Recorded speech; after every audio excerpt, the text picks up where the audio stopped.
We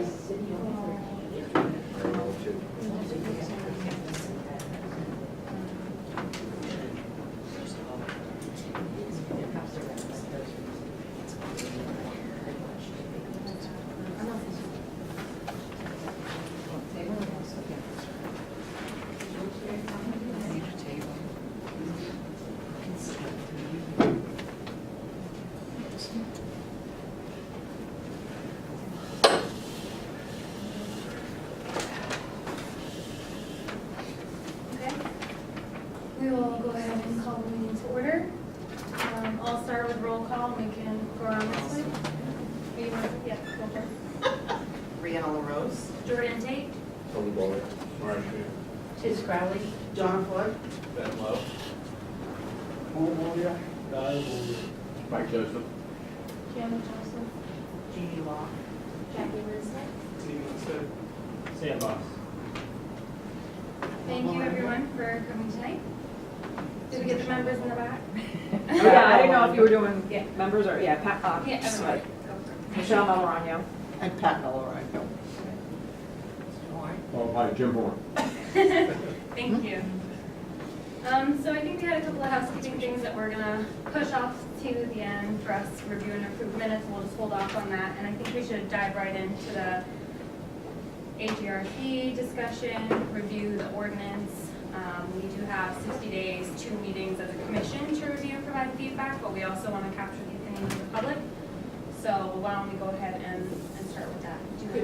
Should we make a notice, though, that the public hearing originally scheduled has been canceled? This is a workshop?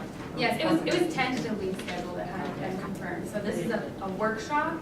I think we will be rescheduling our public hearing, but we'll have to vote on that later. So we are welcome to take your opinions, but this is definitely a workshop, not a public hearing to cover. Thank you. Okay. Do you want to pull up the maps? So we want to do the all maps. Yeah, let's start with all maps. So the new stuff that I had Rosemary had asked, Eric Cousins did a presentation for us as well. Last month, to follow up, we asked that some of the watershed overlays also be added to this map, so they've been working on that. Yeah, I didn't speak that, particularly if you're speaking that direction. I know, right? And so the watershed overlays are starting to pop up on the maps. And so we have the Taylor Pond, which is in orange, that we've added. So the Taylor Pond watershed. The Logan Brook watershed, which a lot of people are not very familiar with, is right here in this little green area. And we have, of course, the Lake Auburn watershed at Topic, and that's in purple for right now. There are other water overlays that we're going to look at, aquifers throughout the city, some stuff in the southern Auburn area. But for right now, the biggest watersheds that are protected and that we have bigger ordinances on include these 3. And as you know, these 3 are also mostly agricultural zone in the north Auburn area up in here. The Auburn watershed protection committees, the various committees, have been meeting and discussing a lot about this proposed ordinance. They have a lot of concerns as well because they're trying to protect this area. And as you know, we're looking at Auburn water quality issues and things that we have hot topics. So this is a good starting point so we can look at this area at the agricultural zone. Do you have questions on that? The Watershed Protection Commission is holding a special meeting. I believe the date will be April 22nd at a morning, 10:30 or so.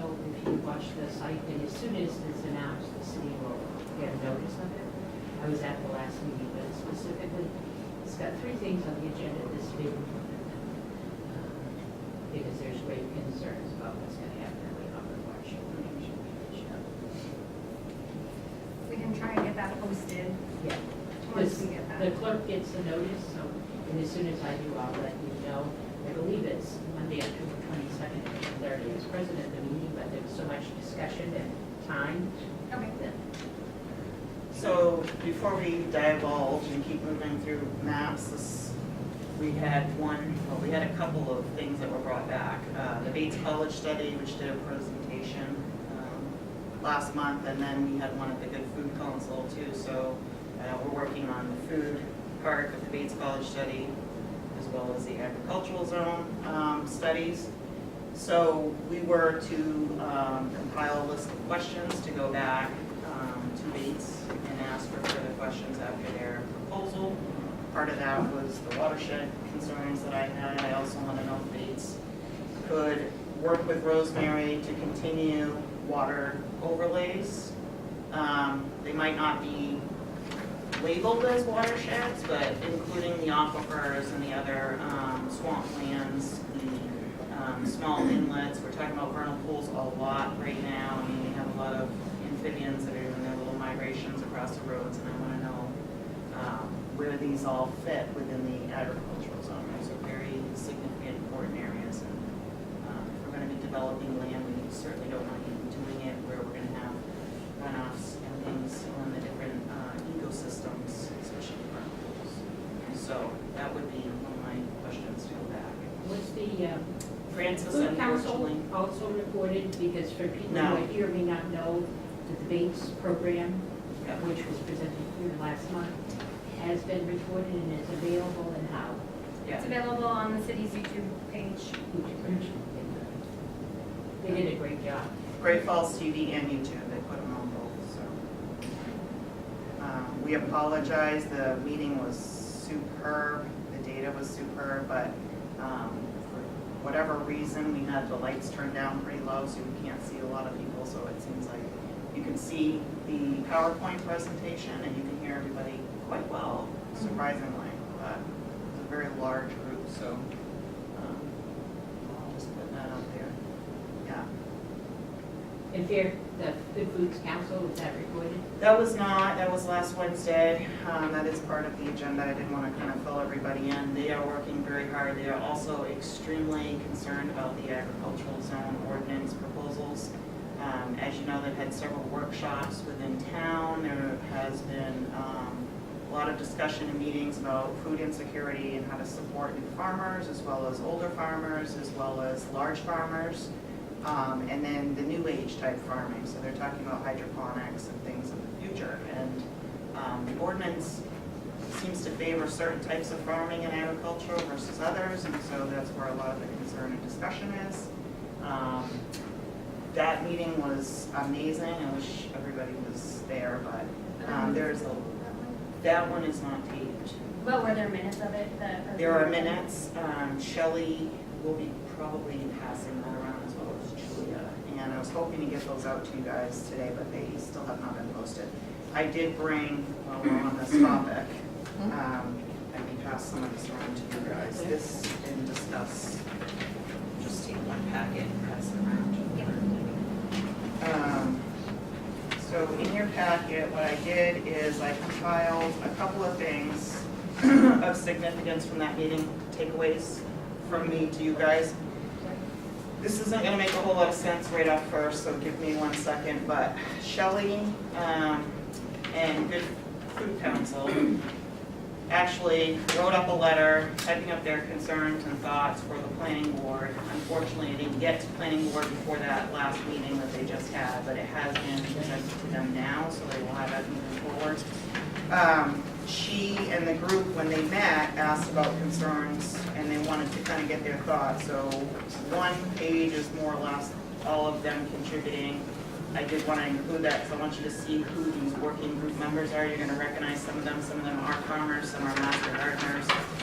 Some are working with food insecurity. St. Mary's Nutrition Center is part of that group. So there's a huge vast of very knowledgeable people on that board, and it was kind of interesting to see where they were all coming from and their thoughts. Some of the takeaways I did highlight in yellow, which is why I photocopied this in color.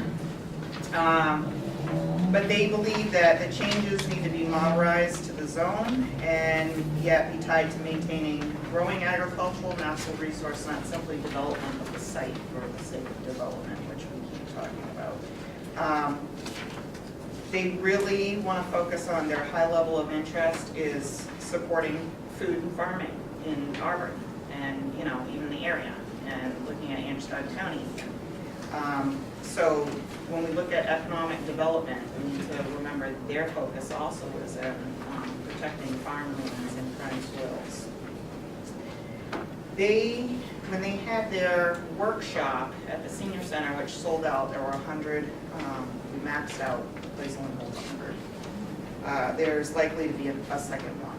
But when that maxed out, part of their questionnaire that came out of that was asking farmers and potential farmers certain questions about what kind of acreage are you looking for. If you were to start a new farm in Auburn in the next 5 years, let's say, what would you need, what kind of resources are you looking for? The idea of the workshop was to connect farmers with people that wanted to farm and retired farmers to keep their farms going, and you have somebody work the land and things like that. We also talked a lot about food culling, it's such a waste, If you actually have a very large farm, it's unfortunate at the end of the year, all your hard work, you've got to turn this all into compost, and this is really good food, even though you just can't sell it because it's starting to wilt or whatnot. So hooking up people with nutrition center, the local food banks, things like that. There's a lot of culling operations going on, and Good Food Council has also got some culling operations in there. Mr. Bell was also part of that group, and so that was nice to see that. So when these questions came back, one of the questions looking at the acreage was that the vast majority of these people are actually looking for a 20 to 25 acre farm or piece of land. Not a very small one. The vast majority are actually looking for a large piece of land. So if dividing the land up occurs over time, there won't be 20 to 25 acre lots, or very few that will be left that are not currently farmed. And so that was a concern of theirs, which is far less than the 3 acre proposal.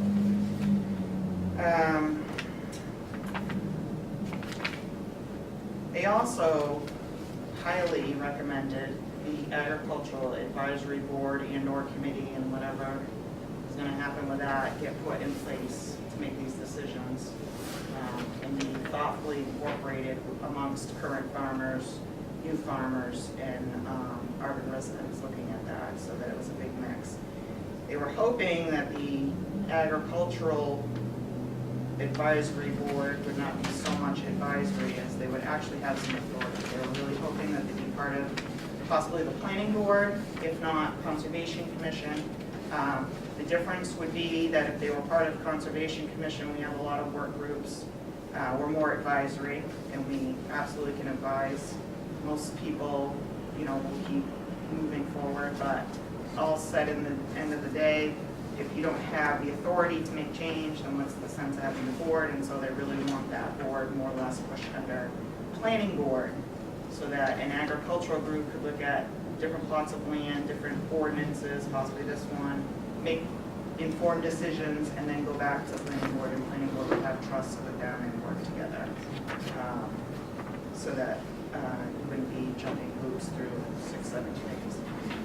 So that was the big takeaways. I did kind of highlight those for you guys so you can see those too. Now, moving on to, I gave you guys some graphs.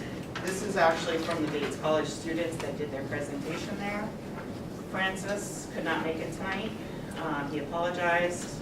He is trying to make it to the planning board. He will be at the next Good Food Council meeting as well, and the students are still working on follow-up questions, as well as from our group.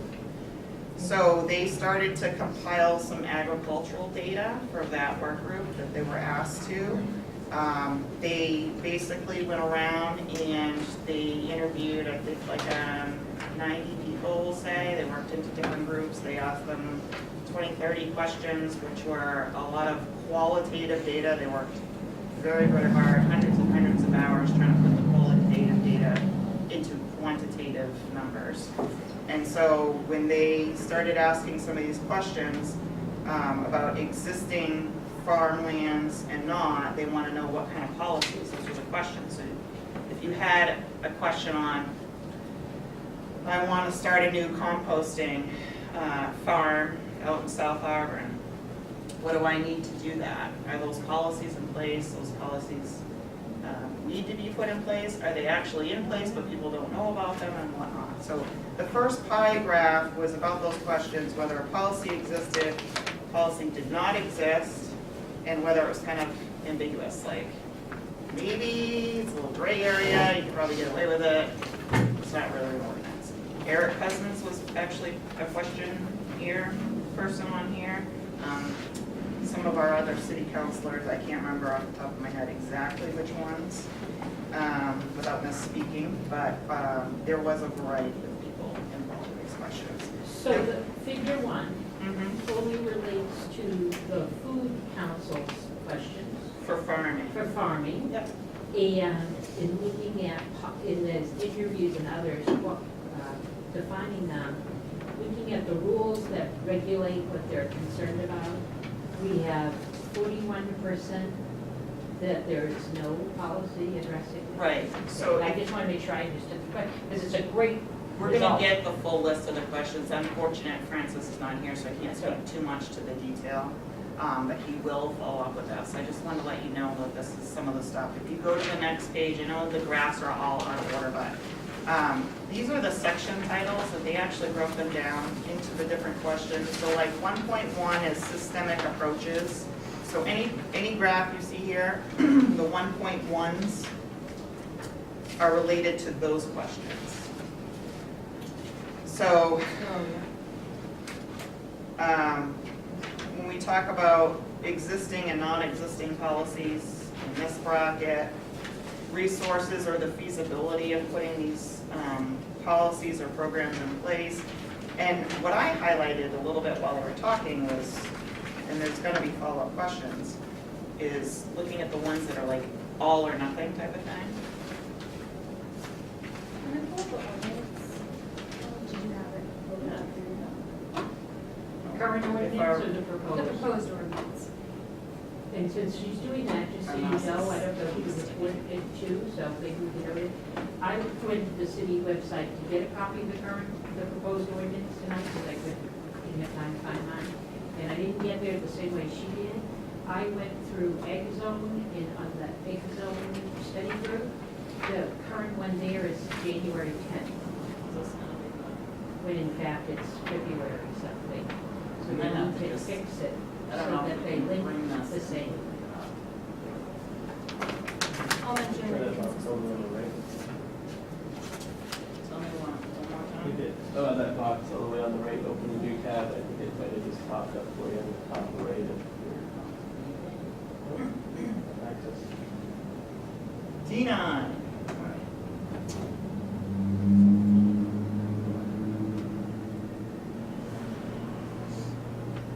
The mouse is also sticking, so I'm struggling. I might just have to scroll down.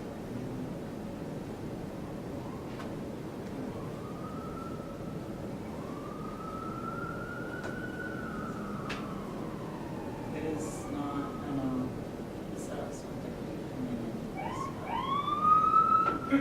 What do we want to look at? Do we want to start at the purpose? Yeah, I think, well, we do need to have, as a commission, some ready-to-go, filled out feedback. So I'd like to go through the ordinance section by section and start collecting some information from the commissioners, but also from the public on things that we want to see addressed, things that we want to keep in the proposed ordinance, things that maybe you should change, and really start specifying certain areas in the ordinance, the proposed ordinance. So I'd like to go through section by section. We want to go through section by section. Or the proposed one? The proposed, because that's What we're my supposed to be understanding of tasked with. the, right, but it might not be a bad idea to have the original to refer to again. So we have to just keep going back and forth, that's all. This is not a good setup at all. You might be able to try saving it if you click on the little floppy disk icon and save as, like, save it as a PDF on the desktop and then kind of what up. I hate to do that because I don't, It's not, do we have permission to mess with the website? I don't know. I don't want to mess with too much because Rosemary's working If really you hard. run on the desktop though, she'll know it's our mess. If you Yeah, put don't mess CC the in front of website it, up, it Right. just save a file somewhere.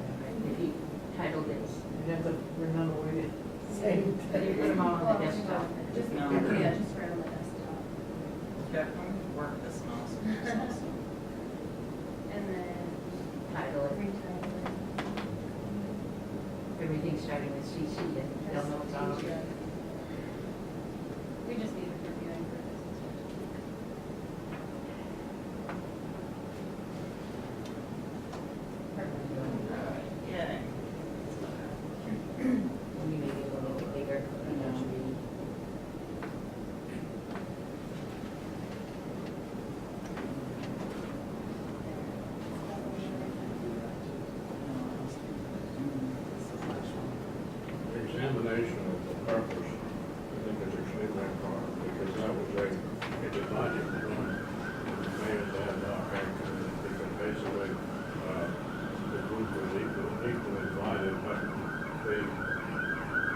basically, it was a challenge in the mid-80s to some changes that were being proposed by the mayor and council.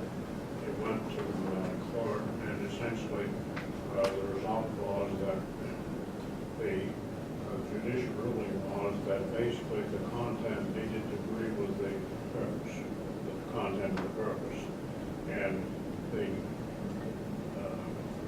concerns that developed within the two individual groups within the mayor's ad hoc committee was that several of the mayor's recommendations weren't in concert, weren't really similar or didn't really fit the purposes outlined at the beginning of the ordinance. So essentially, I think as you go through some of the specifics, try to reflect back on the substance of the purpose and see whether you may or may not agree that there is a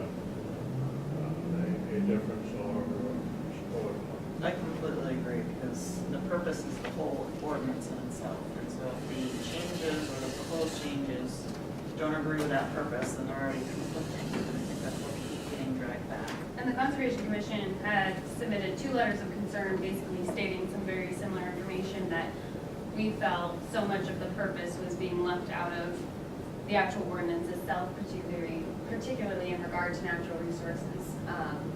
So that's definitely something we've echoed before, and I think we should incorporate into our finalized formal comments. So, as we're doing this, and I think this is I do think this was important, let's think about though how we're going to present this. As an example, I encourage us to literally go section by section. I know it takes a long time, but whether we do it individually and bring back a list of questions, or we do it this way and ask the public for input. But as we take action, and I would really like to take action, and the example is, I move that we confirm the purpose and encourage that that remain as the purpose in the new ordinance. That would be my motion, and hopefully will get seconded. Once we have that, the key points that I'd like to make, and I call them comments as we lay them out. It came out at one of the meetings, I think it was Bates, said 34, that the ag zone had 34% increase in development economic impact, and the rest of the city only had 16. So my argument for maintaining that is, people look at this as the panacea for economic development, really meaning development, when in fact, this particular zone is doing its job. That's one of the points. The second point that I would make on why we have to support this is nobody has presented data yet on what is currently available in the rest of the city. If we were crammed for development opportunities, as Lewiston is, from a land use standpoint, then I could see doing this. But my belief, but I don't have the data to support it, but before we make changes, we ought to know the data. There's a significant amount of development opportunity already in zones that have it. We have places that are dilapidated in our downtown, we have empty storefronts, we have empty lots. Before we destroy or disturb the ag zone, in my opinion, we ought to know that we have a need for more development. We need residential, because that's what the mayor's talking about, and what's available in other places. So I would ask that we recommend that the preamble state it is, that those are 2 reasons we should include in our justification. I'll second that. All in favor of the other questioners? Oh, no other comments? Oh, Well, well, because those are my 2 arguments, but I'm hoping somebody has a nicer one. right. Yeah, it's open to. I have many. Okay, This is so gonna be a maybe what long we could do is night. add people, if they, once they get this one and think about it, we could add to our list of stuff why. Okay. I think some takeaways going back to the planning board. We had Stephanie Gilbert do a lovely presentation in the state. And some big takeaways were that the current agricultural zone, although it is dated and old, has been working. And there's plenty of data to support that, banking off what Tiz just said. A couple of other things is in the proposed ordinances. The 3-acre rule would not work because the reason they proposed that partly to break up the land, but also to allow for small farms. And if small farms are gonna use the tax write-offs for federal and state, we're looking at 5-acre minimum continuous land for agriculture and 10 for forestry in order to comply with those tax forms. So that's what she was saying as far as that goes. Now, that's continuous acres, so if it were agricultural, you have 5 continuous acres of agriculture, you still have to put a home on there, so you need more than 5 acres because you're gonna have to add your home. You're gonna have to probably add your irrigation system, a small pond maybe. Where's Kathy? Can speak more to that. And your accessory structures, like maybe a barn or whatever. So the 3-acre rule would not allow for that. That would be tough for them. And that's where that came from Stephanie Gilbert, and it's taped. And the 3-acre rule is, It's a On the proposed, proposed ordinance from a 10-acre, they're talking about knocking it up to a 3. And then but being allowed to do what on that 3, build a residence? build a right? residence Yeah, and that's- farm. Okay, Then they also proposed on this ordinance of $1,000 investment or $1,000 of farming assets or money that you're gonna get. Again, because of a tax revision, but the tax revisions are changing and it's not the same for state as it is for federal. Again, Kathy can speak to this. So it's 1,000 for one, 2,000 for the other. And Stephanie Gilbert also spoke at USDA, because those are $1976, that they're looking at updating that soon. And you know, it's an act of Congress to do anything on federal and state ordinances, but they have been looking highly at it, and there's a good probability that's coming soon, even before we finish this. So they're looking at updating that $2,000 investment to the 2017 dollars, which would bring that up to 5,300 to more 8,000-ish. So this minimum $1,000 investment would also not allow for these farmers to get those tax credits or tax forms completed. So that's another conflict that came out. Some big takeaways from Stephanie Gilbert speaking again at Planning Board's last meeting, which was good. So those are some big things I think that also support not breaking up the 10-acre. Okay, but is that also an argument in regard to purpose? Because I do kind of want to keep going. Yeah, because You're not jumping ahead too far. Right, the purpose still, we're talking about conserving land, helping farmers and agricultural, and obviously protecting watersheds, which is also in that purpose. So the watersheds have been protected, it's been proven over the course of this agricultural zone. And if anything, they need to be even more protected than they are. They have been helping. And the agricultural, we're supporting larger farms that can actually, make it, even though the ordinance might be a little dated, it has been helping. So. Getting straw is another thing. So keeping on the purpose, I just want to make sure that we get public comment on ideas of the purpose for this ordinance. Does the public feel that there's anything missing from the purpose of the proposed ordinance and what the ordinance is supposed to do? I mean, do you feel something's missing? Should anything change? Do you agree that it should be kept moving forward? What are public comments on this, if any, on the purpose? Just a quick clarification, is this the same purpose statement that was in the original ag zone proposal from the 70s? Well, yes, minus the D there and a couple small lines that were added, I think, 80s and recently. I don't have the old, but Yeah. for me, when I read the two, I missed if there are changes. Okay. well, I When think I- that the changes in red on this one. They have, but Like we're there's an looking, added D right there that's in red, so. correct. So substantively though, This it's is the I same. believe- brand new, Okay. but I I think just the wanted to question clarify. was, has there been any changes since the 60s? And it's been very Okay, all right. to the And you're purpose. saying added D, you're not talking about anything showing on the screen right now. Yes, the yes. main outline is red, Right. Yes. Oh, this mouse is driving me crazy. which to me is an update, a change, a Yeah. proposed change, Yeah. exactly. So there's, Tiz, you probably can't see because it's not very I see the red far now, away. yeah, it was underlined, I missed that, This is the only red that we have. So, Now, I think you find the original language was a little stronger than the word outline. what's that, from way back? I don't recall Did you bring that? a precise It's language, not but I in there. think it We was only more. have the current and then the It was more proposed. of a, Yeah, we talked about the a current. requirement. He's talking about the current, That is basically the current, it's just the D that has been changed. from current, There was a typo in the old line, okay.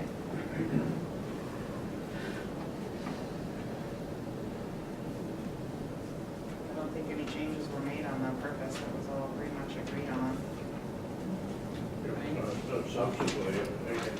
Substantively, it is same as it has been for the last 60 years.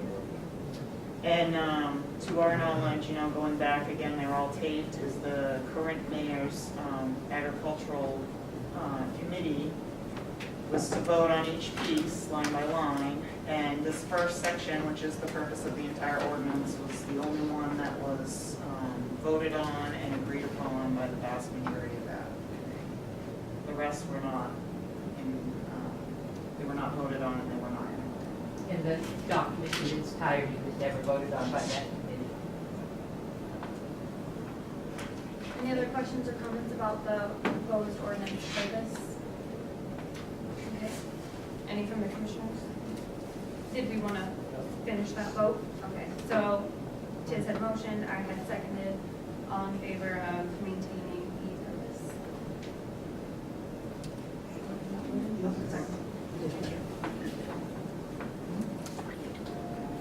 Okay, moving on to the use regulations.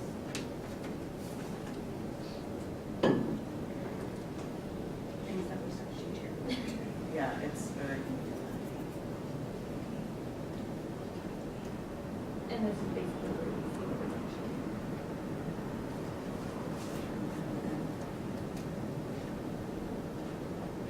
So basically, there's that 5-year period where parcels can't be subdivided, but after that is when they're eligible every 5 years to be subdivided, which. and they put in the January 2018 to prevent anyone, once this ordinance has been put in place, to subdivide at least until the The 5 years. So if anybody was hoping to divide large plots of land as this ordinance was coming out, they were kind of out of luck because they had to be divided before January 1st of 2018. So I have a couple questions on this one. One is the first sentence, for a period of 5 years after the effective date of this amendment, no person shall divide a parcel of land for the purposes of constructing a dwelling. So you have a 50-acre parcel of land that you do not have a house on. What this is saying is I can't take 10 acres and put a house on that and divide that 50 acres into 10s. This is a question, and I get. You can after, but your Right. land No, had I'm to be talking about the divided. five. Right, Yeah. so I can own 50 acres upon the adoption of this ordinance, but I can't do anything with it for 5 years. Right, but why would you want to divide your land anyway? Because right now, the ordinance is 10 acres. Right. But you So- can't divide your land just because you have 10 acres. There are a bunch of other rules. Right, but right now, they're trying to roll this out to that 3-acre. Right, In a way. but this, if we're taking them line by line, so here are the two problems I have with A.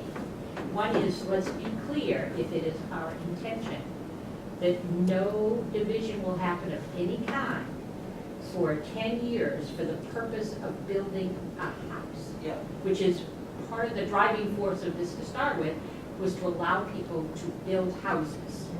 So a house is what I'm going to say. Build a house on farmland. That was, I think, our original intent, was to build a house on farmland.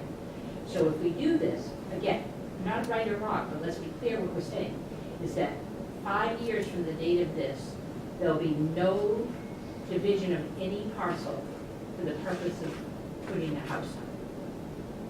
That's sentence 1. And then during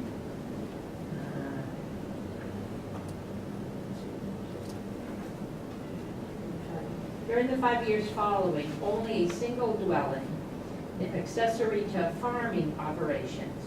So again, It addresses the farmer, but not farm staff, or what do you call those people? That when you have a whole bunch of farming staff, there's a word for those people. Employees. It's all employees, yeah, but you know, it's just, anyway, Farm hands? farm hands. Thank you. On-farm workers. Farm workers, yes, farm workers. So we can't develop farm, multi-dwelling for farm workers. And we're limiting it, and I'm going to ask Mr. Keene to speak on this one, everything existing more than a year ago from now.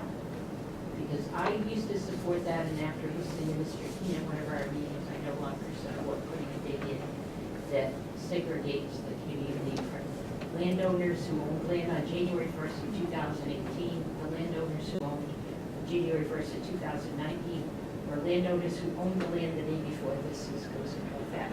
To me, they're all the same kind of person and should be credited with the same opportunities. I think what they're trying to do is accommodate grandfather people in that effect. That's why, without subdividing further. But then they make an exception that you can do this every 5 years. Right, we're only talking about A. To control growth. So in A, what we're saying is nobody does anything for 5 years.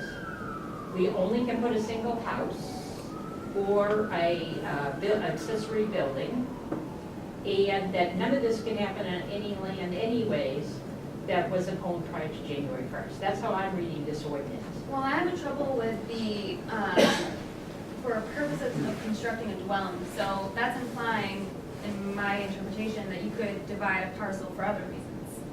Right. Is that? Anybody can divide a parcel right now. Right, But whether you can build on it or not, it needs to be 10 acres or more under the current. right, and under this ordinance. And under this proposal is going to be 3 acres. We haven't got there yet, but this is, Right. again, each segment needs to be looked at and stand on its own, and that's my, those are my 3 concerns. I have, I don't know, reserves about any of that, because I'm in agreement, Tiz, if you look at most of these, they don't stand alone. It's not until you get halfway through the ordinance that you understand. Yeah, because this doesn't address the issue that I have yet. Right. Yeah. And I'm not sure where that is now Right. yet. But we've got, It's even what, in there, that's a good question. we got 5 things under this very Yeah. first thing about. I'd like to toss this out just to question. Essentially, in the best use of our time and fairness to the audience, what I see happening is us getting into discussion of a single item and then working on a single item, and that's exactly the same pitfall that the mayor's had committed on it. And essentially, there almost needs to be an overall look at familiarity with the larger picture. Yes. And then you can step back and see how individual portions fit into that larger picture, because basically there are secondary and tertiary impacts to any particular A, B, C, whatever. And basically, we're over half an hour into our meeting, and we're still back on the first line. I almost think that we can have a quick review of the overall thing, and then perhaps each person followed, either come to our next meeting with some written questions relating to the larger picture, or suggestions or whatever. But I think we would make best use of our time, because as I look at our agenda, essentially we'll never get by step 1 if we don't change our focus just a little bit. And I would, should we raise a couple of points that might differ a little. As far as this Conservation Commission group, essentially, we normally recommend to the planning board. But if we're not happy with the result, we have the authority and the option of going directly to the council if so need be. We do go directly to the council, we don't go to planning board. Okay, and secondly, as far as work groups are concerned, they were initially structured as a semi-autonomous group. And so essentially, if we or anyone else, council, planning board, or anything, assign an additional responsibility or responsibilities to that work group, the work group can accept it. And so essentially, I think, you know, it done the, I think there may have been a misunderstanding at the discussion of by the food council, because that, as far as the work group concept, that is an open option if they choose to go that way.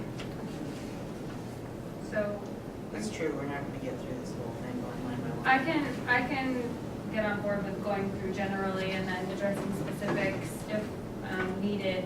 I will say just to the commissioners, I'm not exactly sure what the planning board is doing in terms of the time limit, but we have 60 days, 2 meetings. So if we bring it to the next meeting, that'll push us back beyond both of those time limits.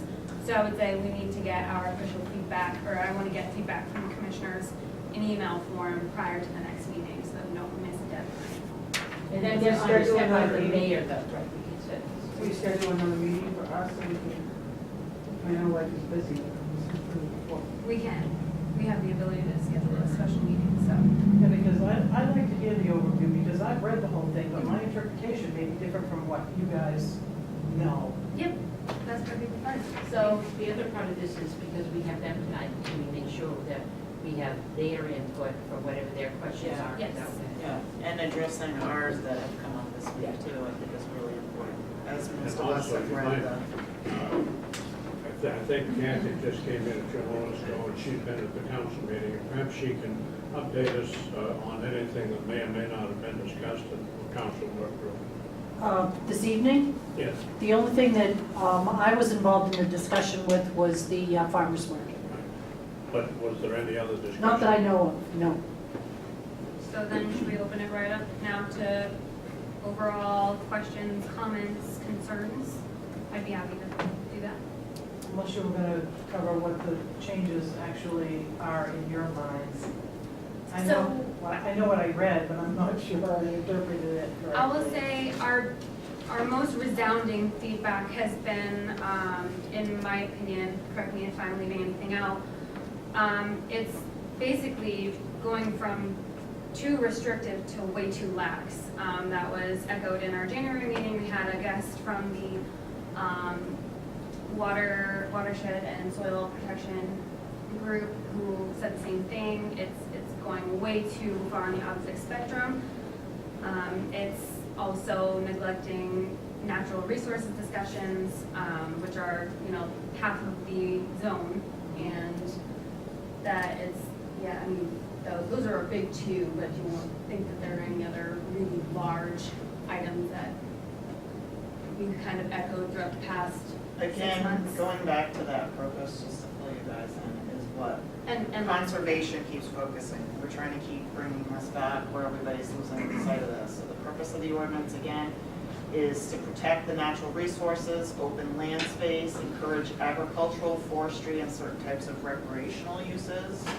It is declared to be in the public's best interest that these should be protected areas, conserved because of their natural aesthetic and scenic value.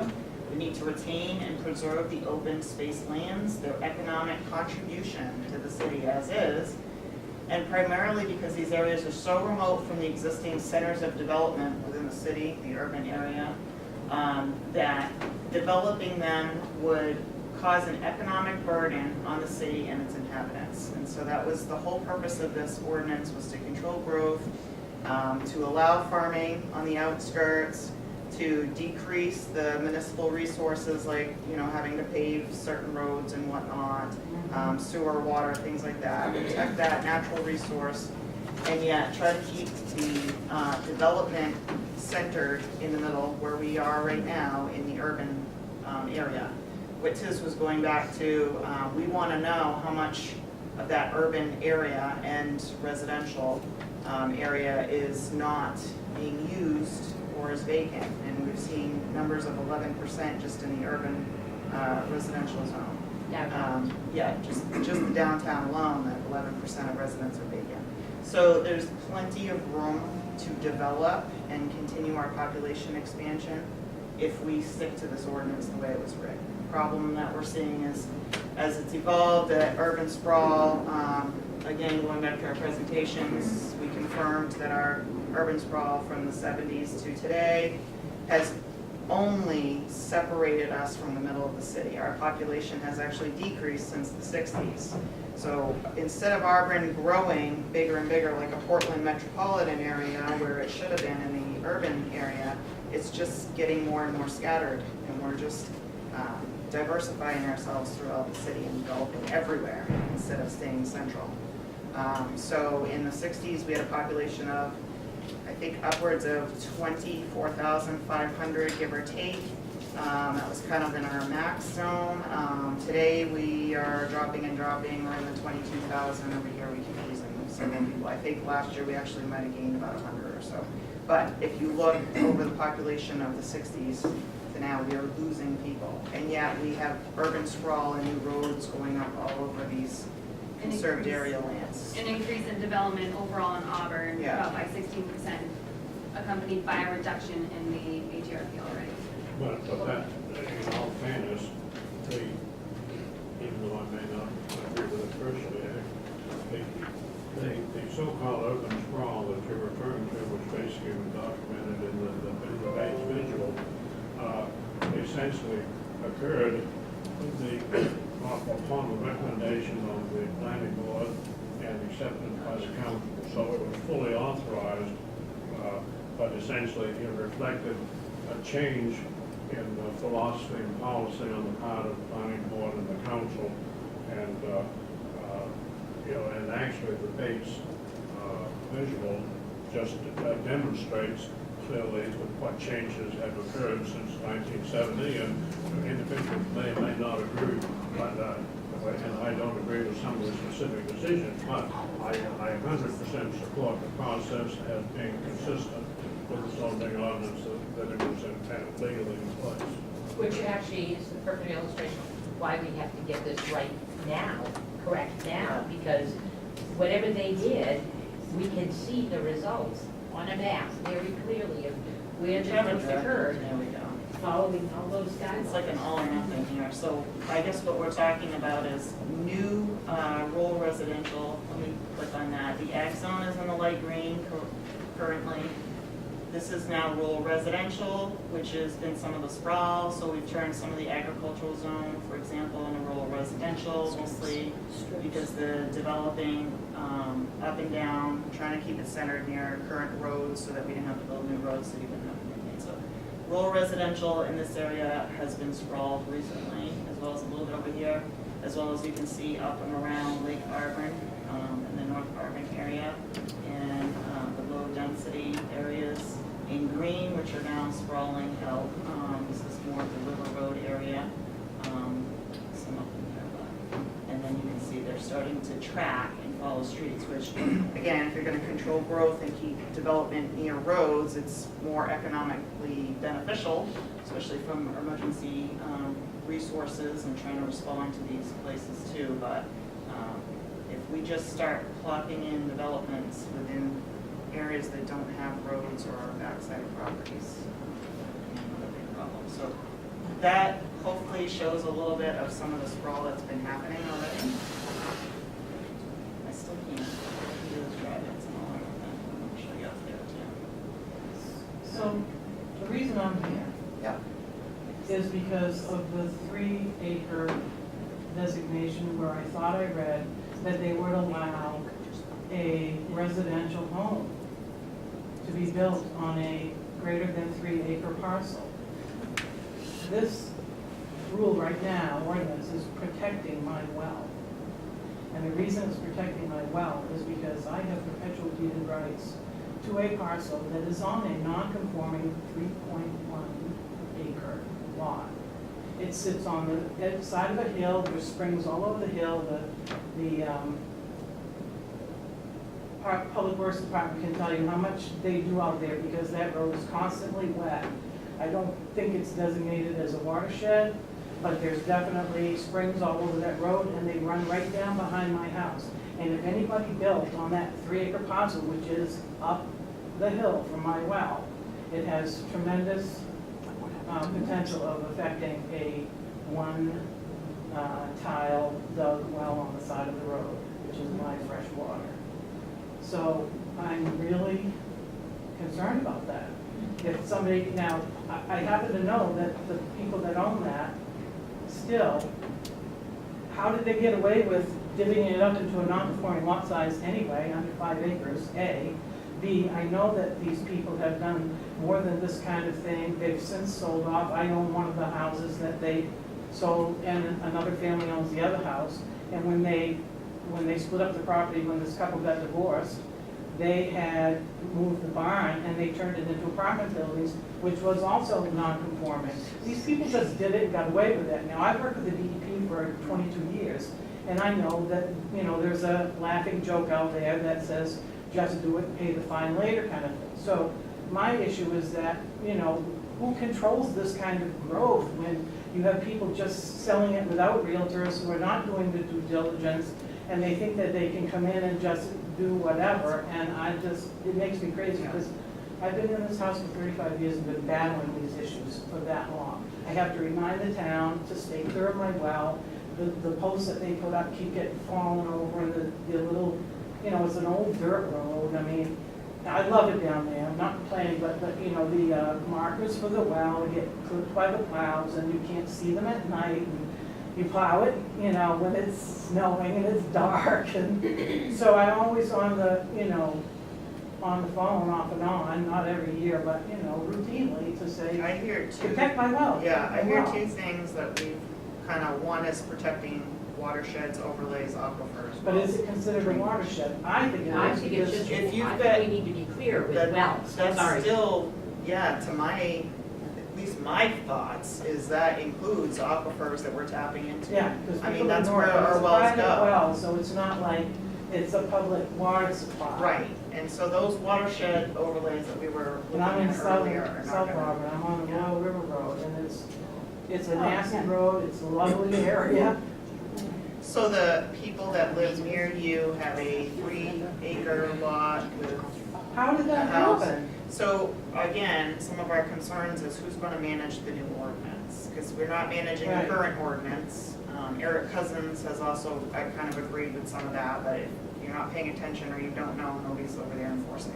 Yeah, right. According to Eric, I mean, technically, the way the ordinance currently is, they are supposed to, if they're not farming a 10-acre lot with housing, then they need to take it down, which again brings into older farmers that are retiring that probably can't continue farming. See, I'm trying to buy that lot, but the gal that's selling it for her son who's out in Utah wants triple what they pay in taxes.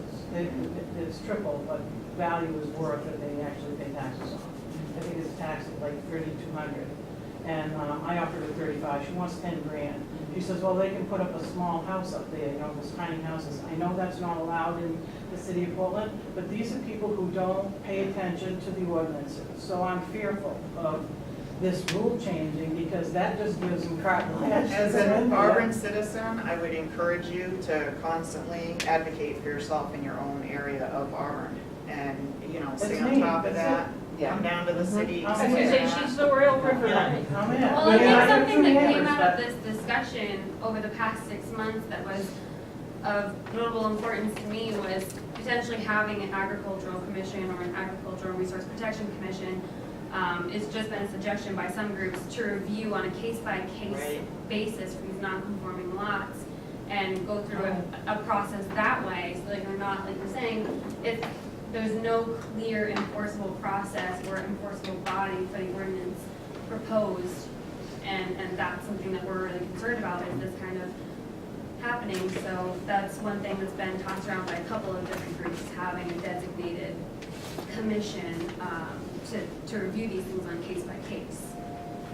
So Where they I can think spend that- the time to look at each lot and say, okay, here's the water runoff over here. If we put a house on this side, is it on prime state soil versus this side of the lot?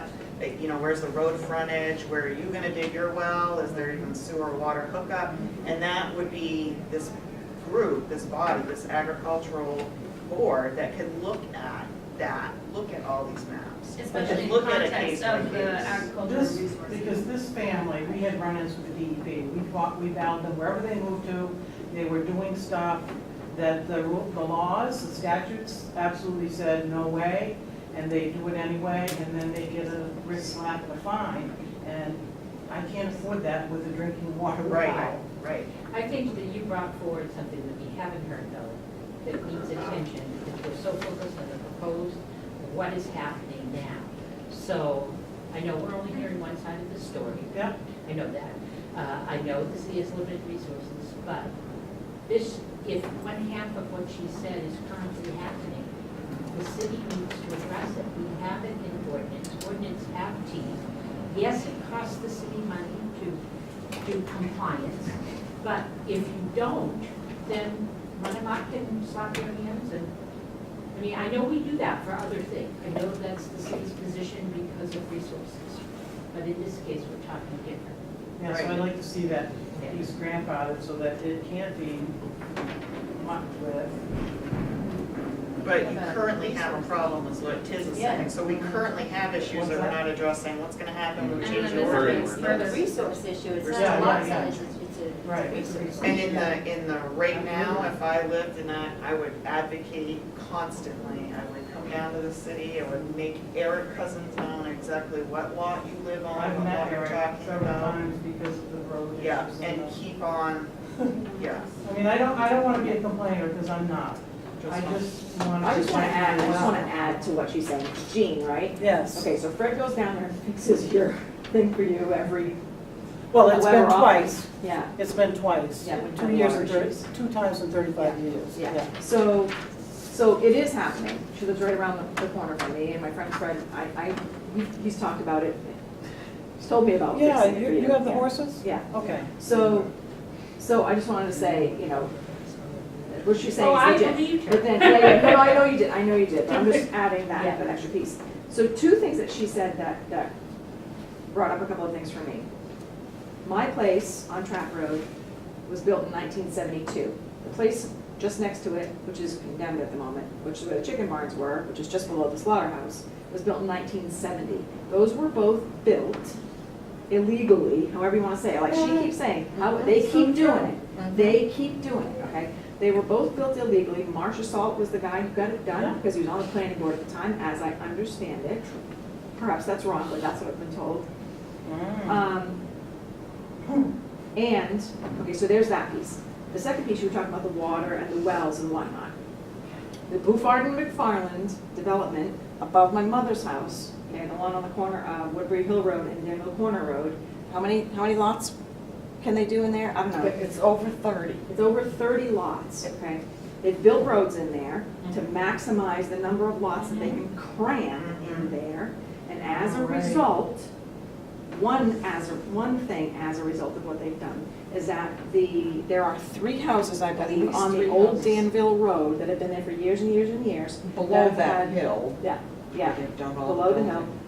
One well ran dry, They're having trouble with their well one water, and and they're 2, having yeah, trouble with their quality, septic. sediment, quality water. all kinds of issues going on as a result of what they're doing up on the hill.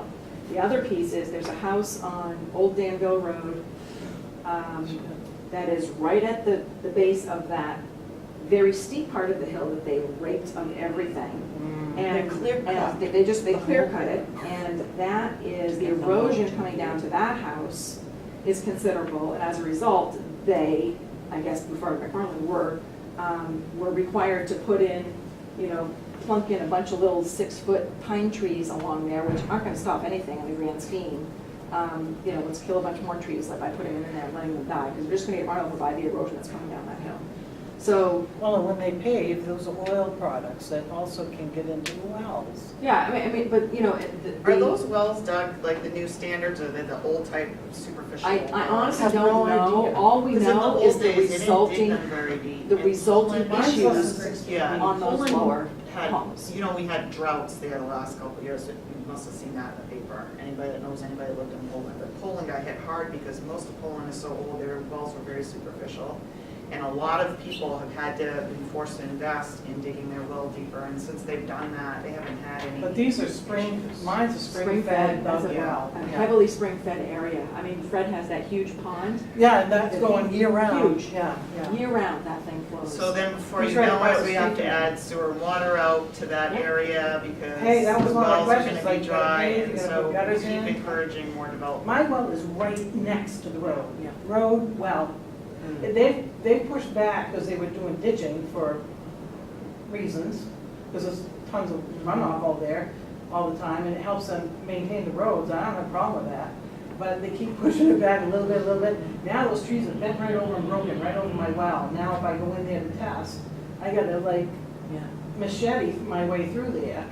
My path is gone and it's Well, just a mess. I have a I'm not question. even complaining about that. I just want to protect my drinking water. I've been there 35 years, it's great water.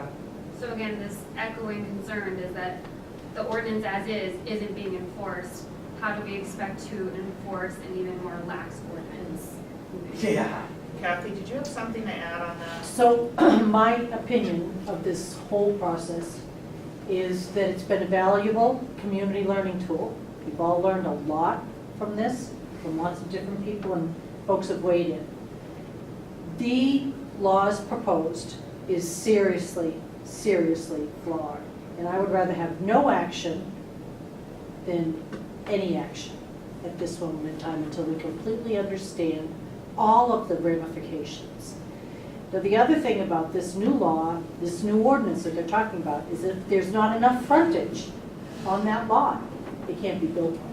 And it can't be used for anything other than agricultural, conservation, or forest. Well, it's deep, but I was worried about them. Frontage, it's one of the things But you about can build a road, yeah. Well, I think it's got Anybody- 200 feet frontage, but it's also deep. The city is also saying it has to come up to standards. So a road has to come up to city standards if you're going to be building. Like they do the Mountain View Road. I'm just they saying, just- I'm just yeah. saying. The other thing is, if it's a private road, though, they don't have to, right? You've got, like, here's Yeah, a private road, roads we've been different. waiting, Tony, to ask you, What's your but name? Tony Michelle. has known, because I think it's been allowed that some of the other roads they've asked that the city to take over, and they didn't meet the standards, so. If it's going to be city accepted street, it needs to be built to city standards, correct? And if it's a private road, it doesn't have to be. And we don't maintain it. Right. Does a private road add frontage? Uh, Required, like, I'm not sure. required That's a good frontage? question. Yeah, We because, asked because, that before. because here's a scenario. I want to say. I just want to see who's here, because I'm gonna use a name. Okay, sorry, and I'm not trying to pick on Recording, anybody. I just wanted to make sure you know that that's recorded. Yeah, Okay. it's fine. But, okay, so Peter Moore has 800 acres, 700 acres? Okay, now if you look at what, those big maps that Eric and Audrey did, that gives you the number of parcels that can be developed. Okay, so mine is 4. I could go cash a check, I could go cash a big check and sell off 4 10-acre plots. If you look at Peter Moore's, and that's the one I'm familiar with, so that's what I'm gonna use, he's got 2 big parcels that are more than 200 acres each. And each one, I believe, right now, it looks like you can do 4 subdivisions. You can subdivide 4 different parcels on each of those. But if you got a lot of money, and you can go build a road, now he can go in there and do 27 parcels, 10-acre parcels, on one of those plots of land, and I believe it's 22 parcels on the other. So again, if a private road adds frontage, we're screwed. The I'm road's gonna already say it. there. Part of it, but that's, but it stops just before the cemetery, Right. which is one of the reasons why it only gives him a very small amount of frontage, which minimizes him to those 4 acres per each of those lots. If he develops that road, You've been pushing for that for 30 years. if he pushes that road down 2,000 feet, Yeah. okay, how many more divisions does that add for him? If he goes in and builds himself a driveway on his 200 acres, 272 acres, now he's got 27 10-acre lots he can subdivide. So what does that mean for the Browns Crossing Road? That means we got a 1/4 mile of frontage? You guys you're, Bullier. yeah, okay, so If you develop that road, correct. Okay, so that's all currently landlocked, and right now, that was not included on Eric's assessment of how many new lots can be developed. There's no number assigned to those lots.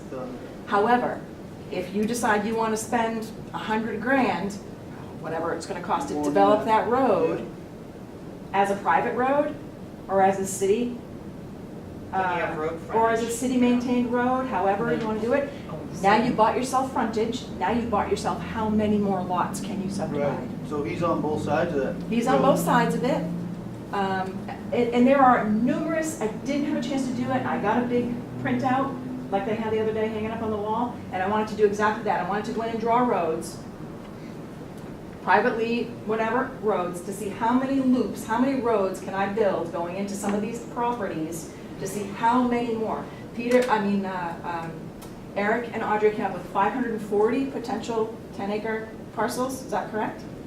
Around there, 540 That's over a 10-year period, but Right, but the point is how many more are there if somebody goes and builds a road? the subdivision rules basically allow, or propose to allow, basically, a new subdivision of property every 5 years. Yeah. And so basically, the next 5 years beyond that, basically it goes like, you can divide into two first year, the first 5 year period, that 2 goes into 4 the next time, the 4 goes into 16 the next 5 years, and so on and so forth. So that basically every 5 years, that's the way, that's a part of the proposal. And then that's how they build those little cul-de-sacs, up at Martindale and stuff, they put a rotary in Yes. and a big Yeah. loop and. There's they- one That's at the what top of Mountain the View hill there. looks like, Yeah. Mountain View Drive, Yeah. Fort McFarland. And they're gonna continue to do that, And that's the how new the club- sprawl has happened. The new club came before the city council at least once, because it was while I was on, it wanted the city to take those over, and again, it wasn't built to city standards, you can't get a fire truck, but they're all saying, oh, well, they're really old, and now they can't maintain it. We should be very careful on any private road issue, but I guess going back to this, let's be sure that wherever the word frontage is, road frontage, that it be public road frontage. Because if we're gonna get stuck with bad roads, we at least should City have maintained, be maintained. right? Yeah. City maintained, Yeah, right, as opposed to, yeah. Yeah. so city maintained public roads, Yeah. because that may be two different narratives. Right. City owned, public road. Yeah, yeah, But, I mean, public road is a public road versus private, Yeah. meaning the canoe club is. But city maintained may be another, because, again, Public Works has, how many, 660 miles of roads to maintain? Wow. A lot, right. Over And 650. there's no reason to be looking at opportunities to create more roads when we can't take care of what we have with the resources. I think the other big piece too is we're looking at a lot of farming, agricultural, big properties down in the South Auburn, and we're also looking at trying to protect the Auburn watershed. And we're trying to group this whole 40% in one little bubble, and that should be a very different scenario in two different places, because right here is the potential development that Eric had broke down between the yellows and pinks. Potential that are either meeting the current ordinance and just haven't developed, which clearly there's still a lot, and those that would, in the new proposal, be potential. And I see a lot of development in the watersheds that we just looked at, Yeah. protecting And the Auburn Auburn Watershed and Protection Taylor. Commission is meeting on, that's one of the 3 subjects I said at the upcoming meeting. And their recommendation or suggestion will likely include something like whatever changes happen in the egg zone exclude specifically, because this is their area of interest, the watershed, Lake Auburn watershed, which is the drinking water. But what about the Taylor Pond watershed? Well, again, Taylor Pond needs to step up. They're trying Auburn- to too. The Lake Auburn Watershed Protection Commission has no authority or influence or anything about watershed, but its primary job with the Lake Auburn Watershed Commission is to ensure quality drinking water. So the current, if anything, did like a more restrictive, the current ordinance at least have that focus. And before anything happens, because there's so many unintended consequences that keep popping up here, they're likely to come back at their point of the Watershed Protection Commission will be whatever happens, that it exclude the Auburn watershed. Yeah. And And it's, maybe we need Taylor Pond to do the same thing, and Logan Brook, with that, I'm gonna go find out where it is. yeah, and then in some cases too, you have an overlay between Taylor Pond and Lake Auburn, where each watershed is actually sharing common I would land. assume the mayor sits in that, because he has a lovely home that I can see over. Undo, so again, the yellow and pink parcels for potentials. This mouse. So the Logan Brook watershed over here.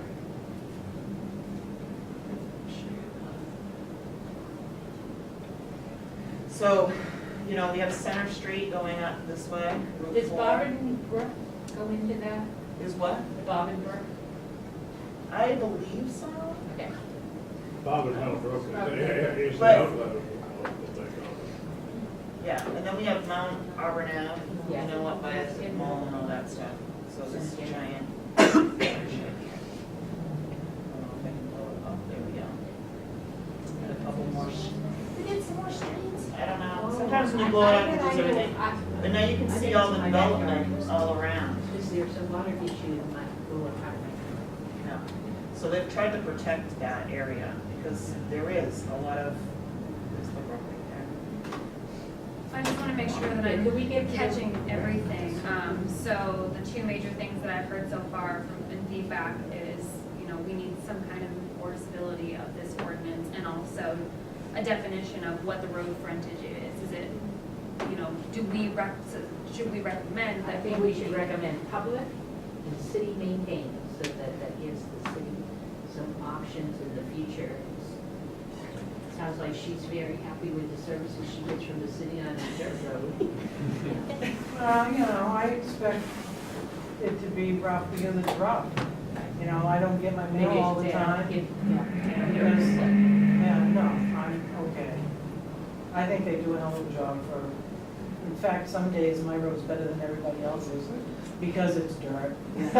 It's like this time of year, right Yeah, after the the frost rain, heaves and and all everybody the else is dealing with. potholes. Yeah, exactly. But as far as frontage is concerned, you better double check. I assume Kathy's correct, but I know at one point, the proposal contained a reference so that the frontage was waived on anything under 10 acres. I think that may have got put back in. It was eliminated. That's right. They did want to have that. Non-conforming lots, they were trying to allow frontage At on. one point. Yep. I would like, just to touch another point, basically there's been discussion on building new roads and costs, things like that. Under the, included in Eric's 540, there is one lot that currently is on Elmwood Road, which basically has been unused, a segment of it has been unused for probably 100 years. But there's this one lot would be allowed to build a house, and essentially if it's a road of record, I assume the city would have to bring it up, back up to standards, and with the help of a capable city engineer and using his numbers, essentially it would cost roughly $180,000 in new road construction of city expense to be able to build one house. Say it again, how much? 180,000. To upgrade and So- improve the road to allow. So it. to use your example, that Browns Crossing Road extension, I believe that is still considered a road of record, okay? It used to be Browns Crossing Road all the way across onto Royal River Road, and they changed the name of that after the, Private after property so- down Bridge. after the bridge went through. Is But that that what you Browns guys are on? Crossing Road, that Yeah. right of way, if you beat on doors and say, that's a road of record, is the city required to bring that up to code for those expenses so that he can now You know, build? I just don't know Yeah. how many more situations where Right. either upgrading or something like that Yeah. exists, but it's a good example of the law of unintended consequences. Mhm.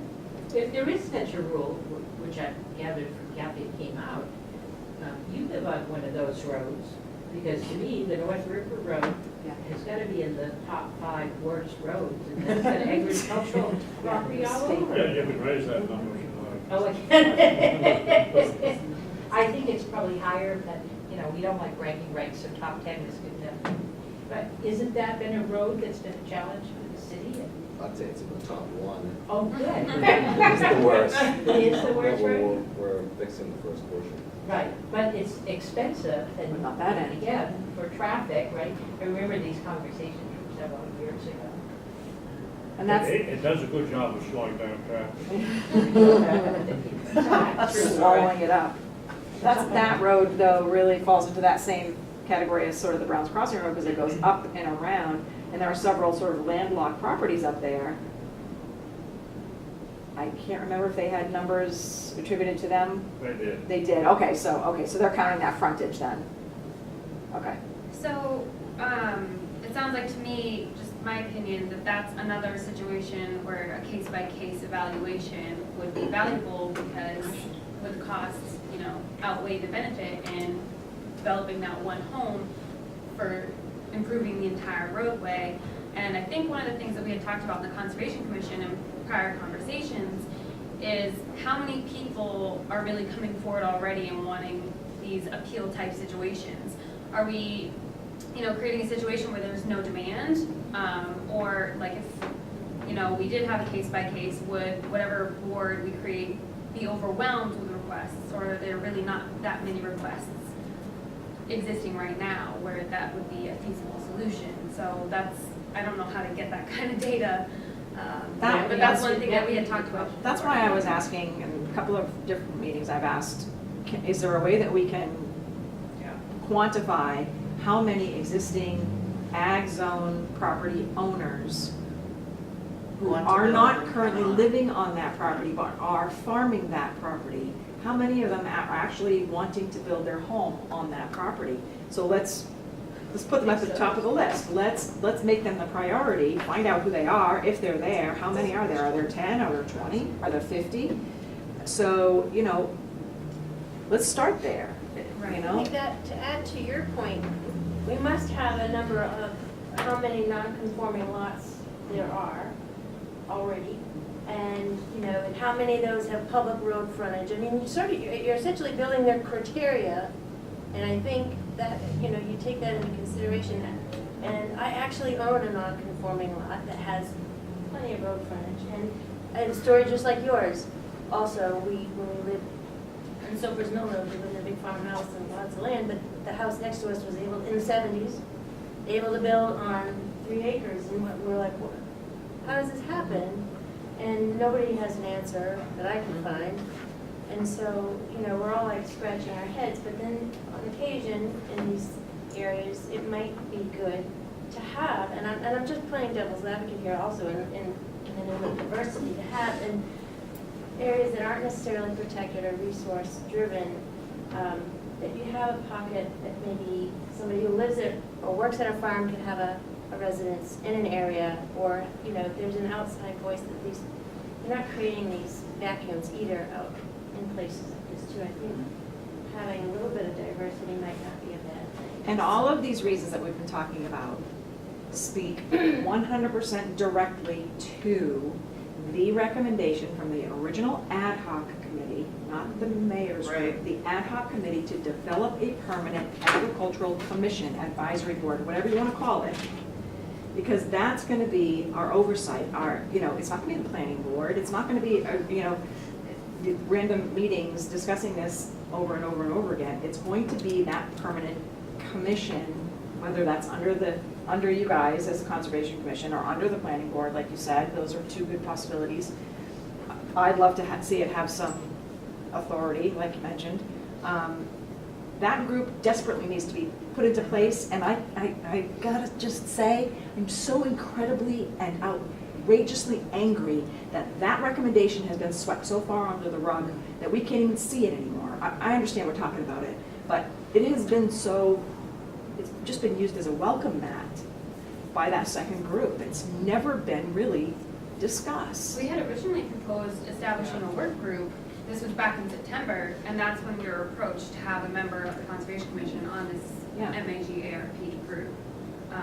But That's what we but that's- originally. Just so you know, and so our work group, conservation, because it's relatively new, 4 years, we sort of got the fresh start.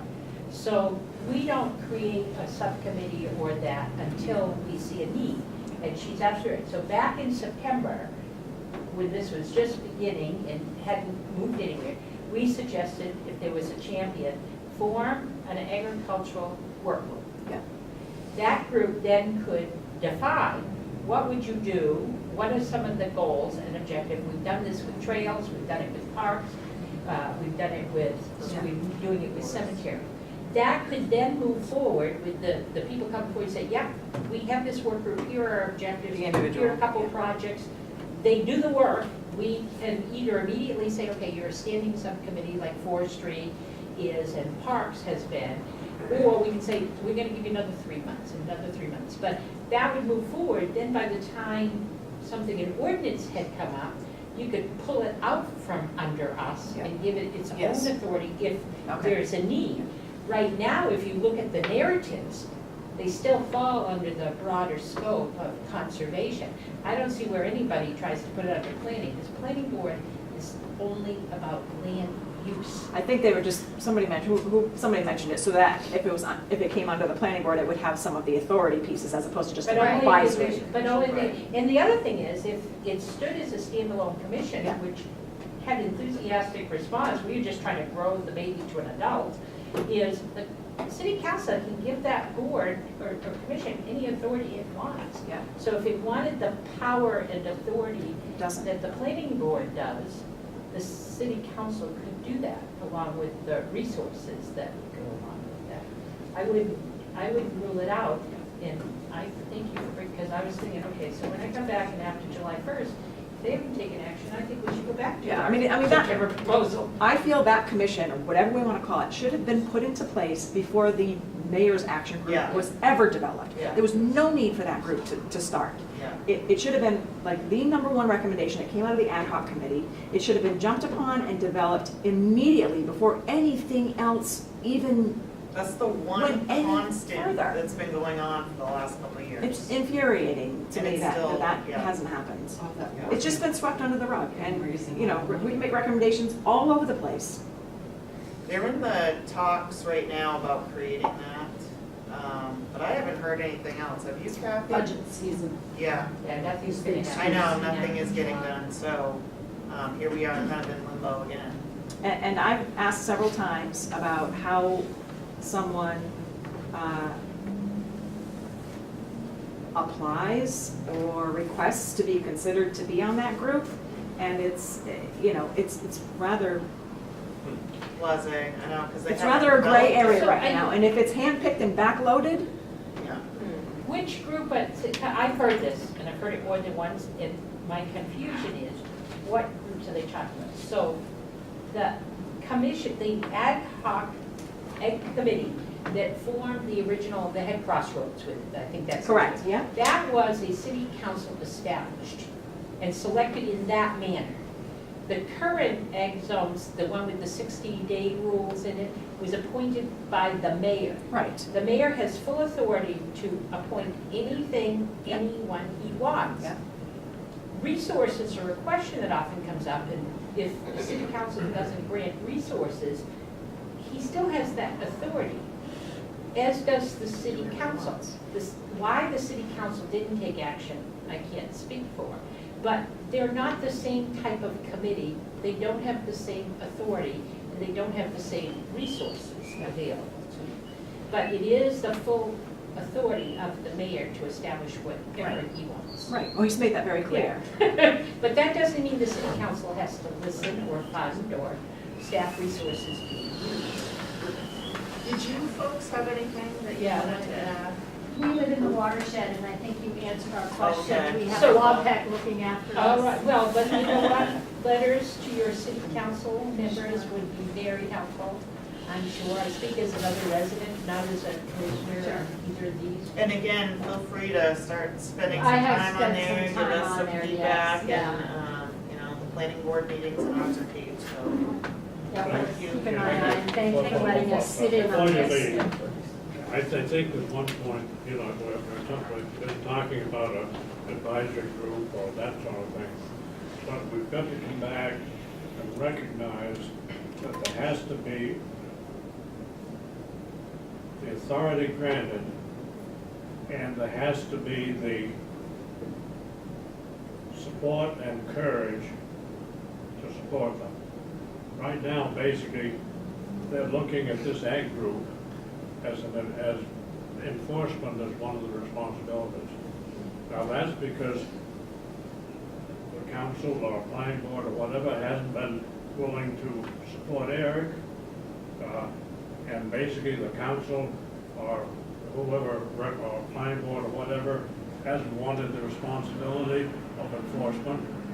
And so basically, you've got to make the decision as to, is the primary responsibility of an ag group, is it to be, promote agriculture and forestry, or is it to do with the enforcement that our elected officials haven't been willing to assume the responsibility for? I don't mean that to criticize anybody, but it's a fact of life. There has to be the willingness to assume the responsibility, or it's not, or anything, any words of paper as well.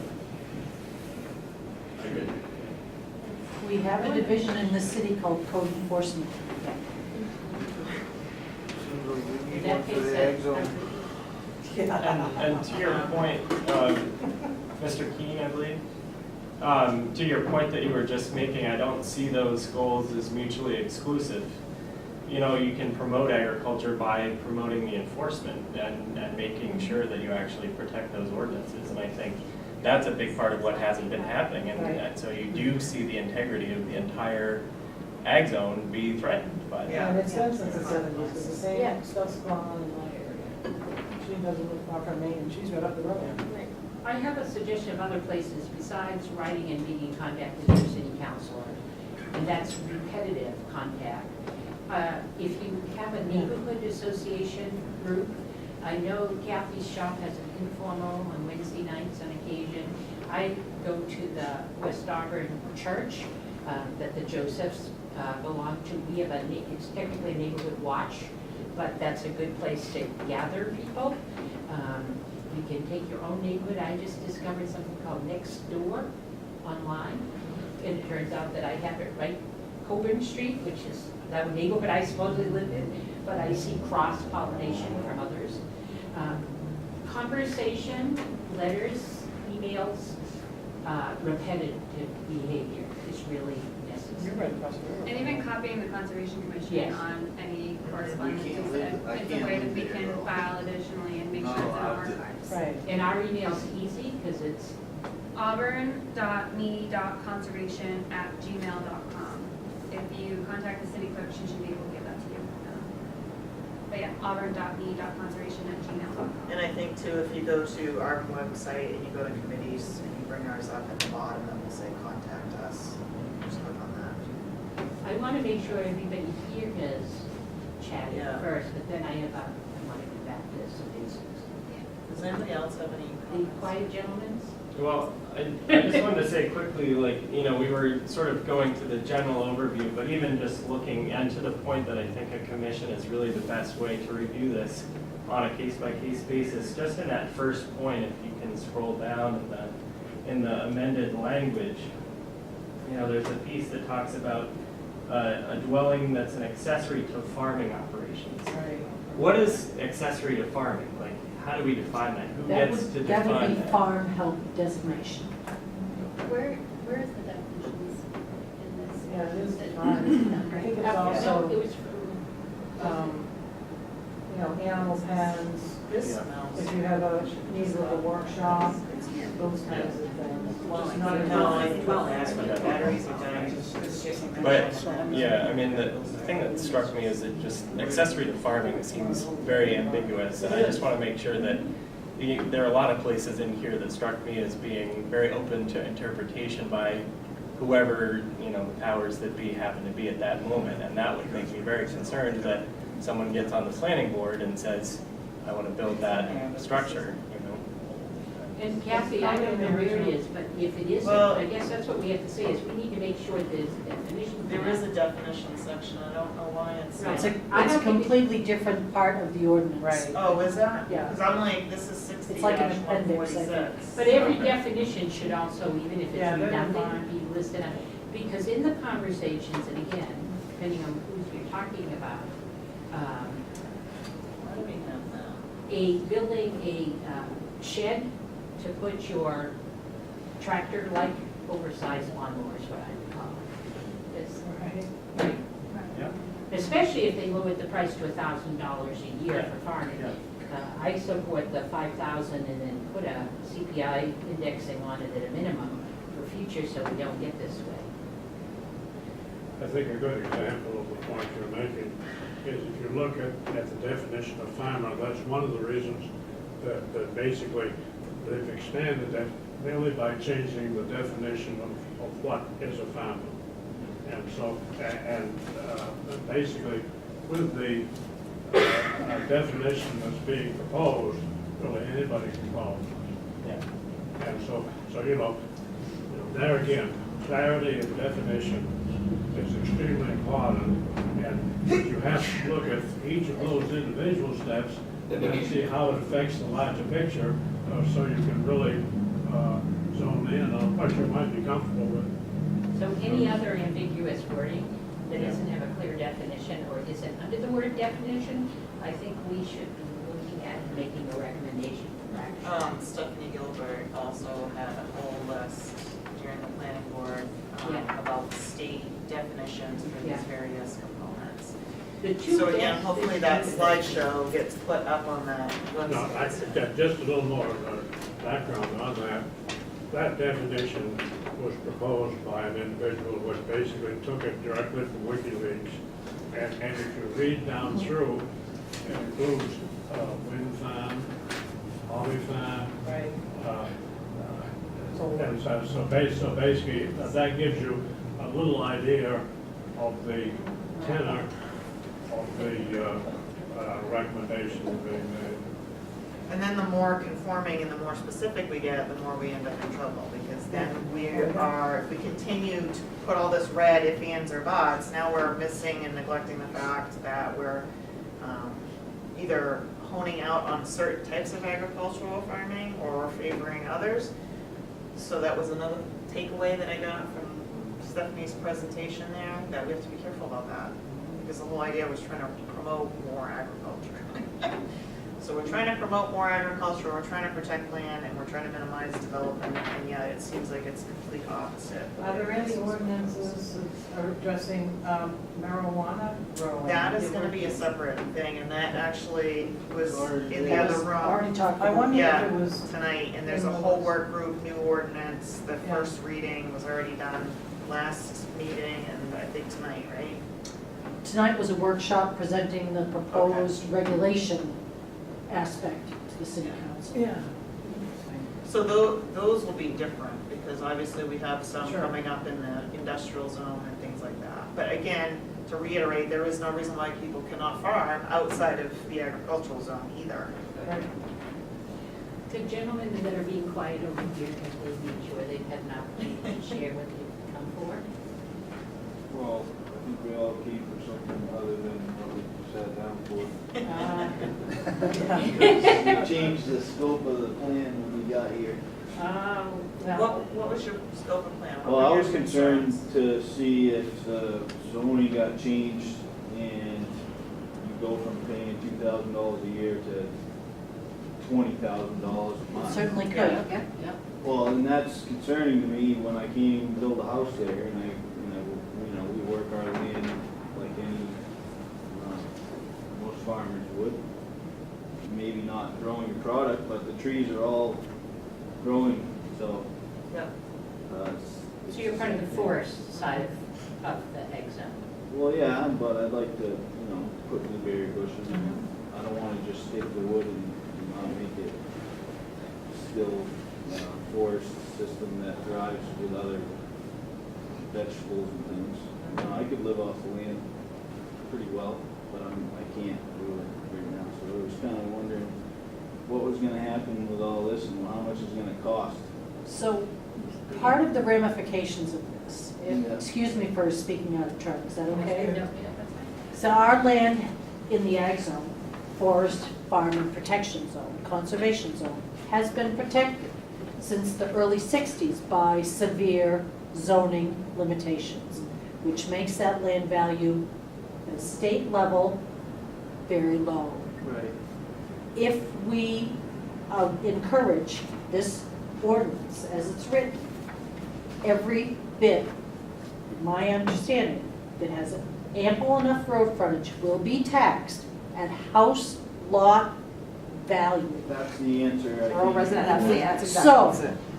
The other part of this is the other part of it all. Most lands that are outside of this municipality of any amount are taken by their landowners and put into protective. Tree growth, farm and forest, tree space ordinances administered by the state.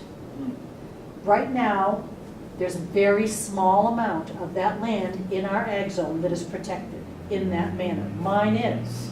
I've taken all of my land and put it into that protection. So if in the event the zoning change happens, my property taxes will only be affected on my building lot, where my farmhouse actually is. So it's going to make people have to think about how they actually value and want to use their land a little bit more, other than just letting it be. So this zone protection right now is a good thing. Yeah. But if State we zone. allow it, State ag- zone. that's right, if we allow that to go If we don't use forward, our land, we can't do anything. you'll have to, if you want That's to the reason keep why we your can't. property taxes down, Yeah. you'll have to put it into some sort of protection. You'll have to. You won't be able to afford it. Right. Yeah, because I would I've have to close my Where is it? business. I would have to close my I've got business. 800 feet or more frontage, so that would be taxed at a very different rate because of that. Ay, ay, You ay. probably have to sell your house. Yeah, I'd have to move. No, if you Yeah, have but to. forest, like for instance, Well, I'm tree on a growth, fixed we have- income, there's nothing happening there. It's very easy to put your land into protection. It's very easy. Yes. It's just a form. Yes. Some forms are a little bit more intensive than others, but it's really easy. Don't And be it's afraid. immediate savings. And that's one of the things that I've argued for with the city, is that if they're gonna make these changes, then they should have had background. They should have had a foundation already in place for people to protect their land, or farmers to take advantage of programs like this. There should be education ongoing. This is wrong, wrong, Is there wrong. an acreage limit on that, on the protection I stuff? believe it's 5 acres or Oh, more. great, okay. No. I'm always like on the wrong side of the wall there. Would there be an option, would it be a valuable consideration to add as a recommendation that that be provided on a city level, like instead of putting your land into a state protected resource, have that as part of the ordinance, if you choose fill out a form and have that be available as part of this Yeah, who do you ordinance. contact? There are lots of programs out there. Just contact the State Department of Agriculture. Okay. Ask about land use laws. Actually, a little more history on that. Actually, because the original ordinance placed these restrictions, development restrictions on that rural land, essentially it was recognized by the city that it was being, it would be taxed on a current value basis, which is exactly the same as the state law now. Approximately year 2000, or roughly 40 years in, the city changed its policy and chose not to recognize all rural land as under current use values. And that's at the point where some ag land roughly doubled in increase, and I think you were on the council at the point, there were a number of homeowners that were very dissatisfied. No, it's just before mine. I've heard this tax revolt in all sorts, yeah, just before me. Okay, it's just been updating, and since that time, essentially there's been almost a two-tier tax system in the rural area because of that. Unfortunately, that was either a direct or indirect decision by the city management, whatever it was. But unfairly, the some very capable people have felt that agriculture was receiving an unfair tax benefit. But actually, there is an email that confirms this fact from the Bureau of Revenue Services of the state, that by keeping the ag land value down, we've actually increased the state share of tax reimbursement that the city has been receiving. And actually, currently, right now, if you have been following the newspaper, essentially we've heard a lot about all the new homes being built in Turner, all the new homes being built in Durham, and why don't we have more in Auburn?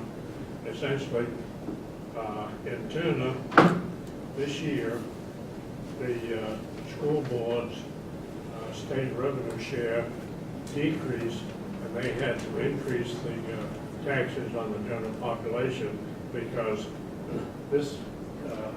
their overall value of new residential property had pushed the state's valuation up enough so that it reduced their amount of state revenue share. Similar thing happened in Durham. If you check back in your newspaper, it was roughly a 17% increase in basically their town operating expenses, the general budget. And I'm sure, I don't know this link, but I suspect that's probably a similar situation, that their overall municipal value has been increased by the amount of building. And Auburn, basically, by contrast, this year our state revenue share increased both on, particularly for schools and as well as the general population budget. So I think that we have to recognize that this ag value at a current use value has been a major positive to Auburn budgetary options, which basically hasn't been fully appreciated. In fact, this proposal of the mayor will actually diminish that and will replace it with increased values, which in turn will reduce our state revenue share. And basically,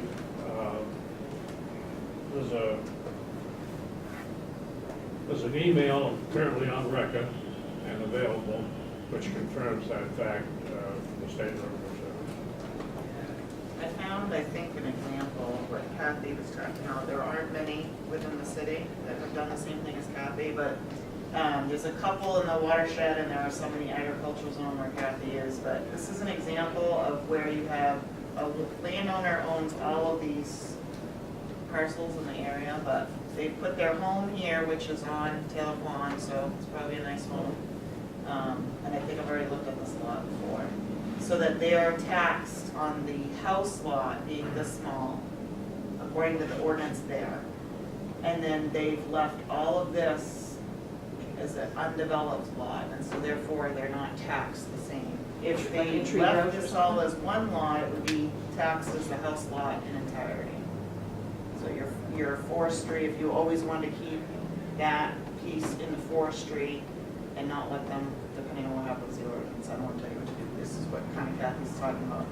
I think the intention is that you put your land, you split your land into two lots. You keep the minimum to keep to your house that you're taxed on your house lot here, and then the rest of your land is taxed at a very low. And it will stay there until you put a house in that lot. But the idea was that you would not. And some residents of Auburn have also put their land into conservation not just into agriculture either, so. up and What down does around. that mean for the agriculture? It depends on what the ordinance comes out. You could still farm land that you own without living on it. But as a farmer, it is very important that you live close to, if not on your land, so that you can farm your land and be within close proximity for safety reasons, for everything. But if you own two adjoining acred lots, you live on one and you farm the other type of thing. So that has worked, and there's been places out by Kathy where people have had small lots that were non-conforming and they just bought it and they hoped and hoped until the next lot beside them came up for sale and they bought that, so then they expanded it to one lot. So then a 3 plus a, 7 acre lot made 10 acre lot. So she said there was a date though that you had to wait till you could. The proposals, right now, if that new ordinance came in, has the date of January 1st of 2018, and then you could subdivide every 5 years.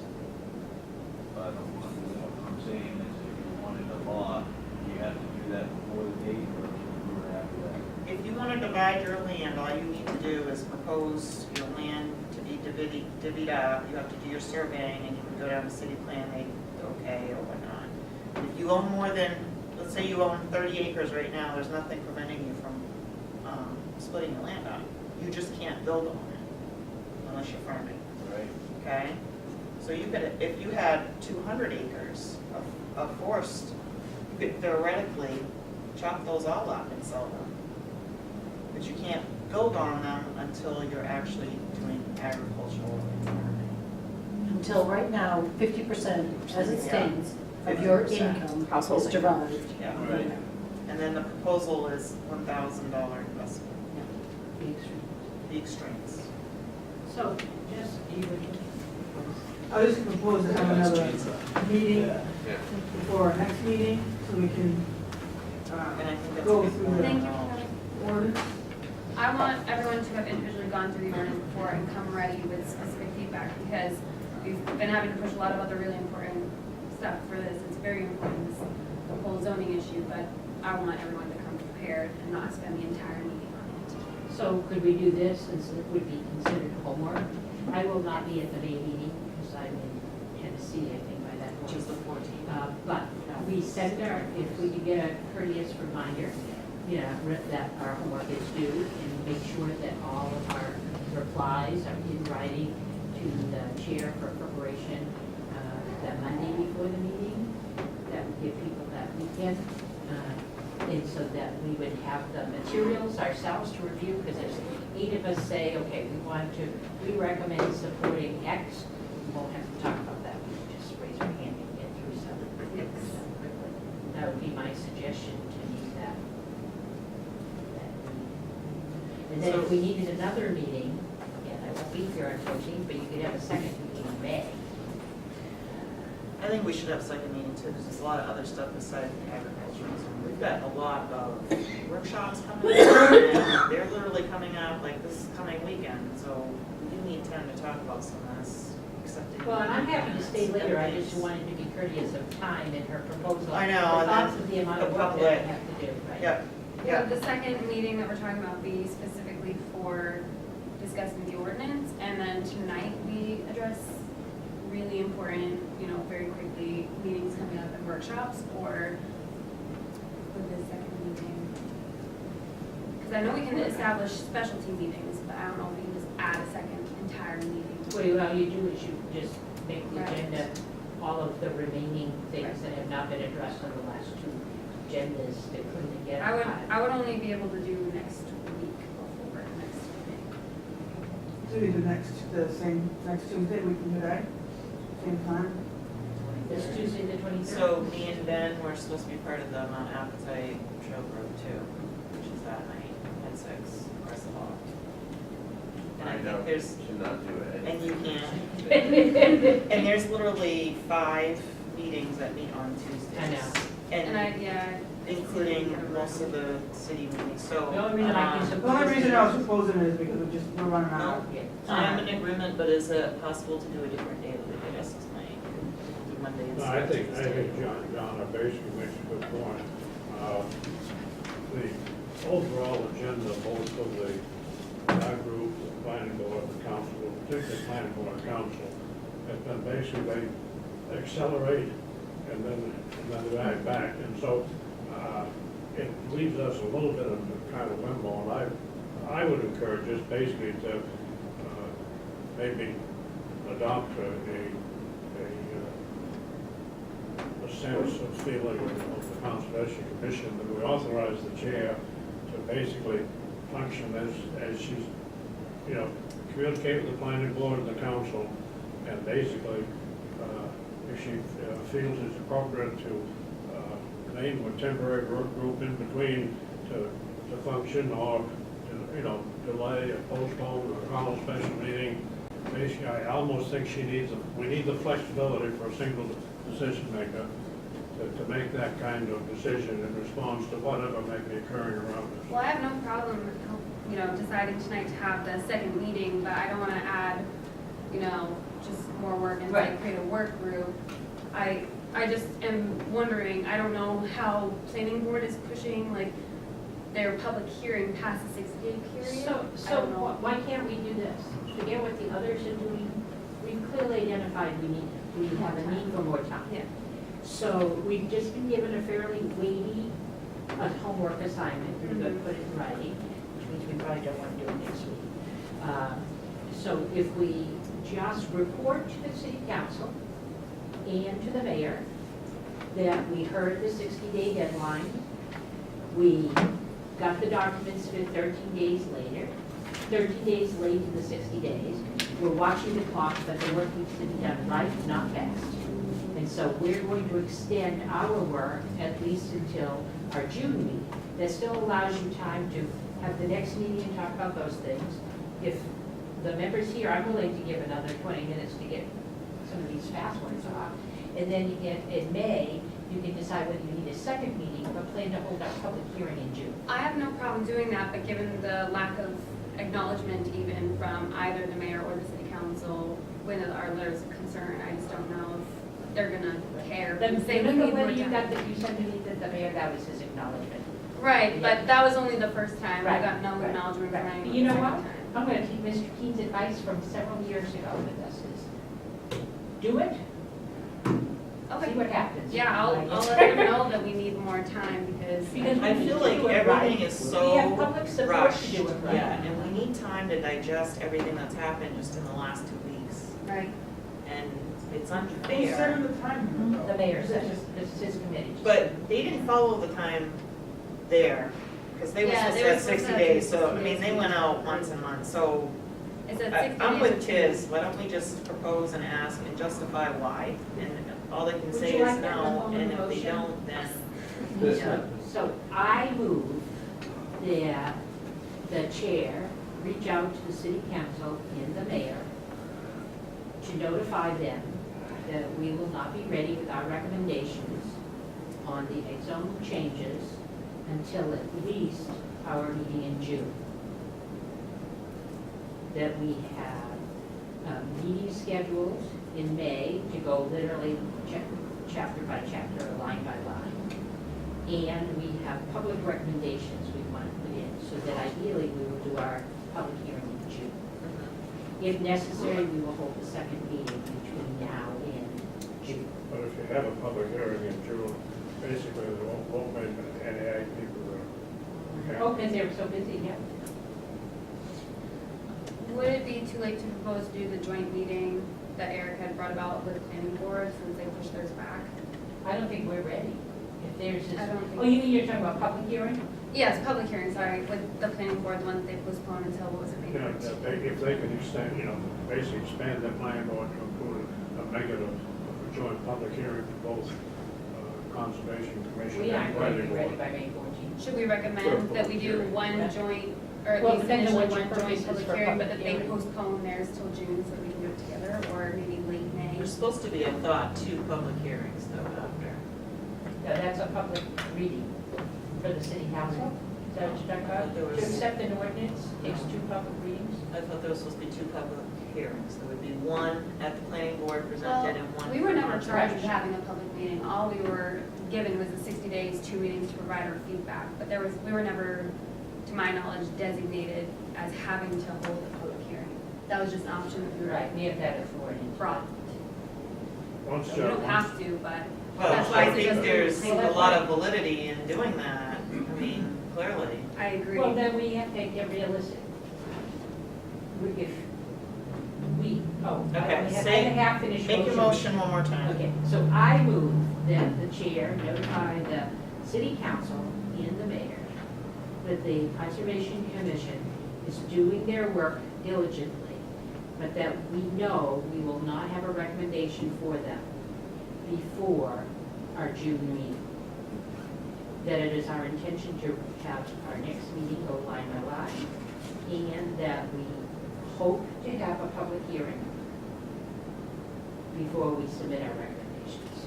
So June is the earliest that we can do that. That may entail having our May meeting, a special meeting for whatever that needs to get finished, and a public hearing in June. Okay. That's my motion. The only thing I would add to that motion is looping planning board in as well, so that, or no. I personally, I like planning board. We have totally different views on what And we're this is looking and at what's this important. ordinance in two different And we I was directions. just thinking if we potentially do a joint public hearing. So we've spent nearly 2 hours tonight with a very small but dedicated group. And we spent 2 hours. Putting that together with a bigger group and a bigger us, I don't think it's well, going basically, a Hain public hearing, as I understand it, basically is gathering information.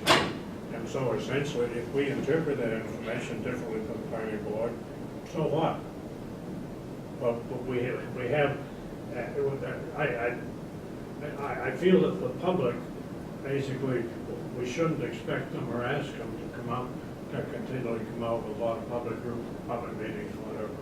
But I think, if we look at a public hearing as data gatherer and not endorsement, Right.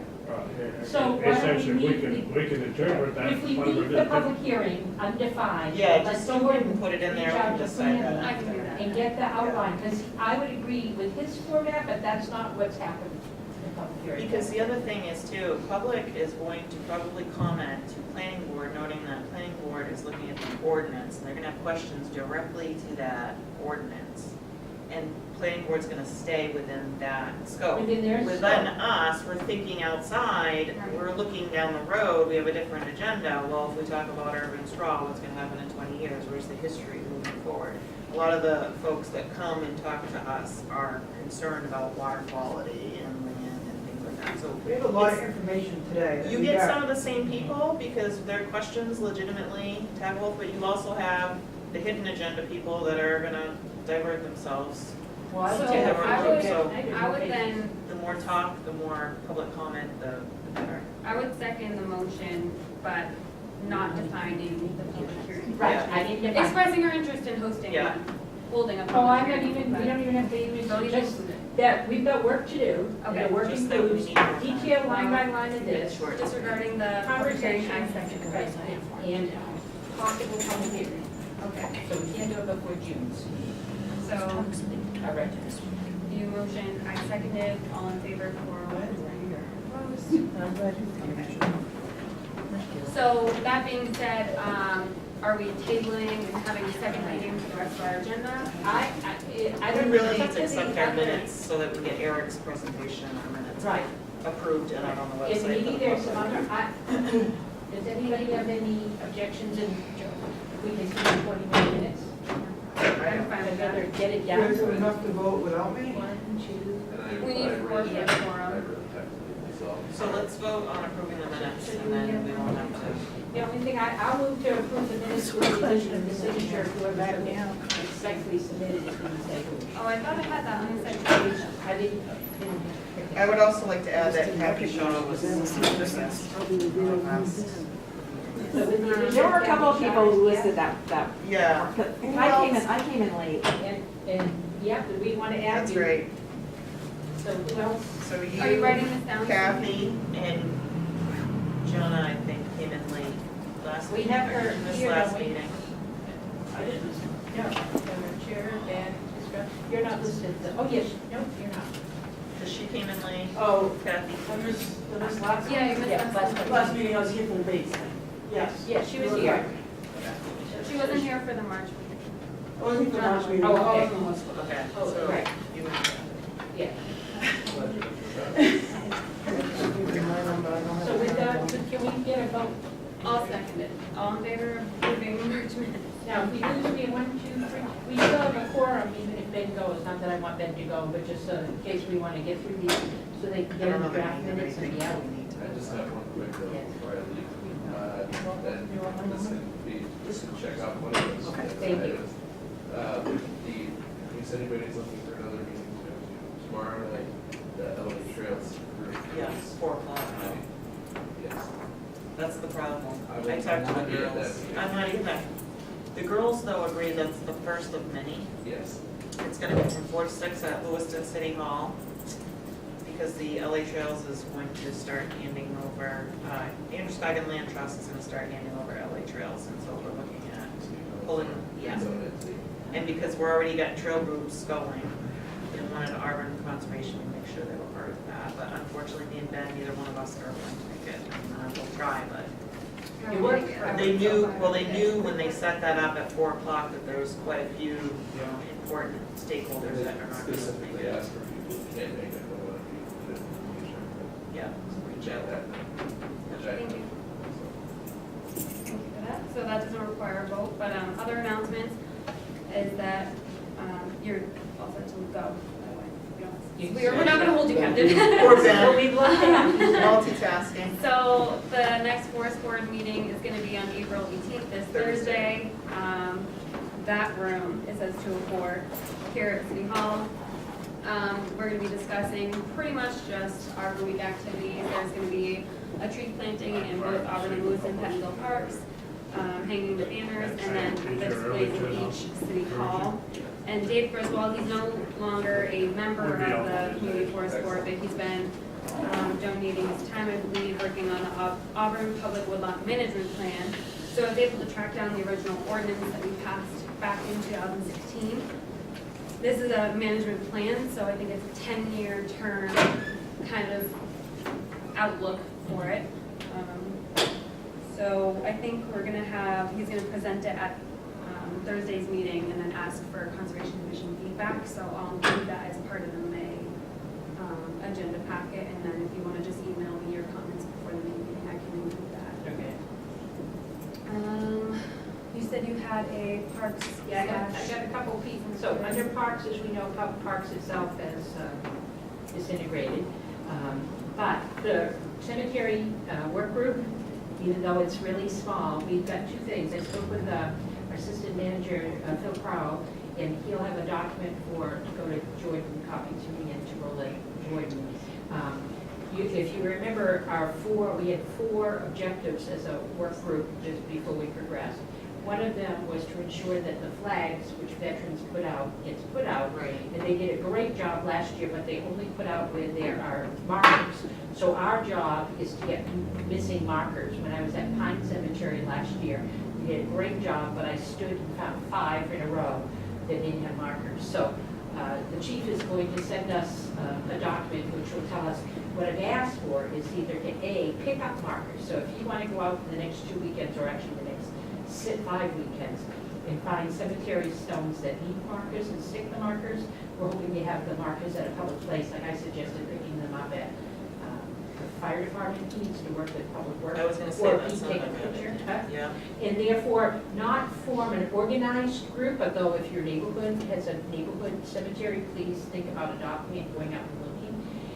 The other way maybe he'll either send in a list or take pictures or something, but is to get the markers in no later than the Thursday before Memorial Day, because the veterans groups try to get all the flags in by Friday, so they usually start that week. So that's item 1. Item 2 is, you'll remember the planter we took pictures of that's been empty. Anybody who's got bottles, we really appreciate you dropping them off at a Rupers. I'm going to find out tomorrow how close we are. The cost was $200. We've arranged with Valley Farms to fill it, because that is not maintained by the city, though owned by the city, so it will look good for Memorial Day weekend. So that's item number 2. We did get $100 with the $100 challenge, we knew it was 200, so I looked recently, but I'm gonna go to about $4 tomorrow, so I'll check. Those are my two. Oh, and I think I reported to a couple of you, so I am a Lake Auburn Watershed Protection Commissioner, for those who didn't know, because I was embarrassed they didn't know about us. I thought, oh, I really did a bad job. So if we can put Lake Auburn Watershed, I'll make sure we get something, but I've already reported what I think their big concern is the watershed. And then the last one, we have openings for the Conservation Commission, and I think we need to do a little promotion, because that application is either April I believe you 22nd or applied. 29th. Yes, I did. Good, Yeah, good, I good. applied. How do you Where's apply? Kathy? Oh, Sheila. She left. I think Kathy also applied. Okay, so See, I'm there's not one, sure. and the number two, equally important, is Auburn has a brand-new committee approved by the city council, so it's in ordinance, age-friendly. And age-friendly, please understand, means all ages friendly, although most of the time the millennials and the seniors have the same interest. It is a new committee, has 13 openings, and let's ensure that A, we get lots of applicants for a variety of age groups, and B, that at least a few people on there have a similar interest to us in regards to conservation, passive recreation, open spaces. So those were my other two pieces. Can you convey to the, listed on the water commission, you know, that we do have concerns in the area, and we hope that their feelings and response are reciprocal. Absolutely. I did share that there, but I was sort of embarrassed when they said they didn't know what was going on with conservation. So did you see how I got here? On the Auburn City website?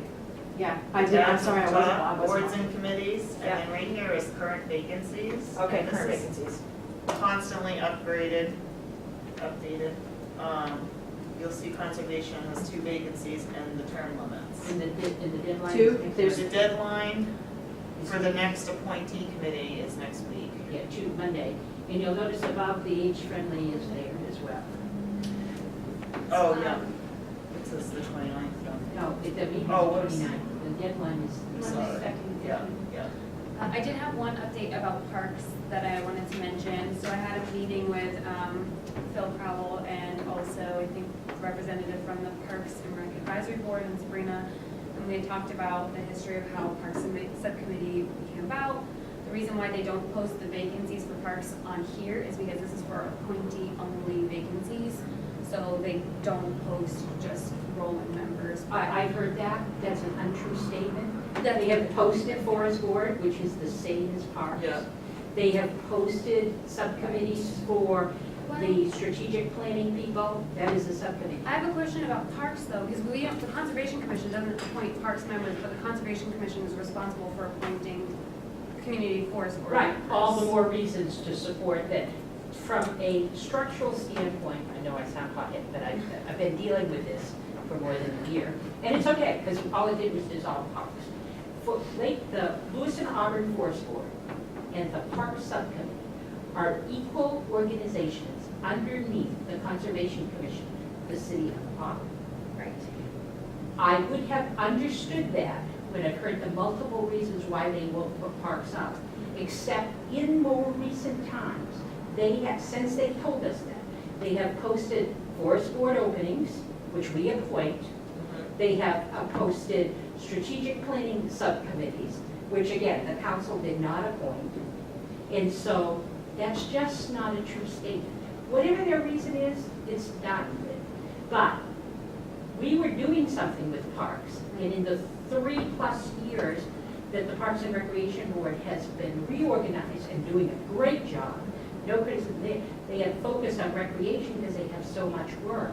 Misty, who was part of their group, was the chair of our committee, and there was a lot of collaboration.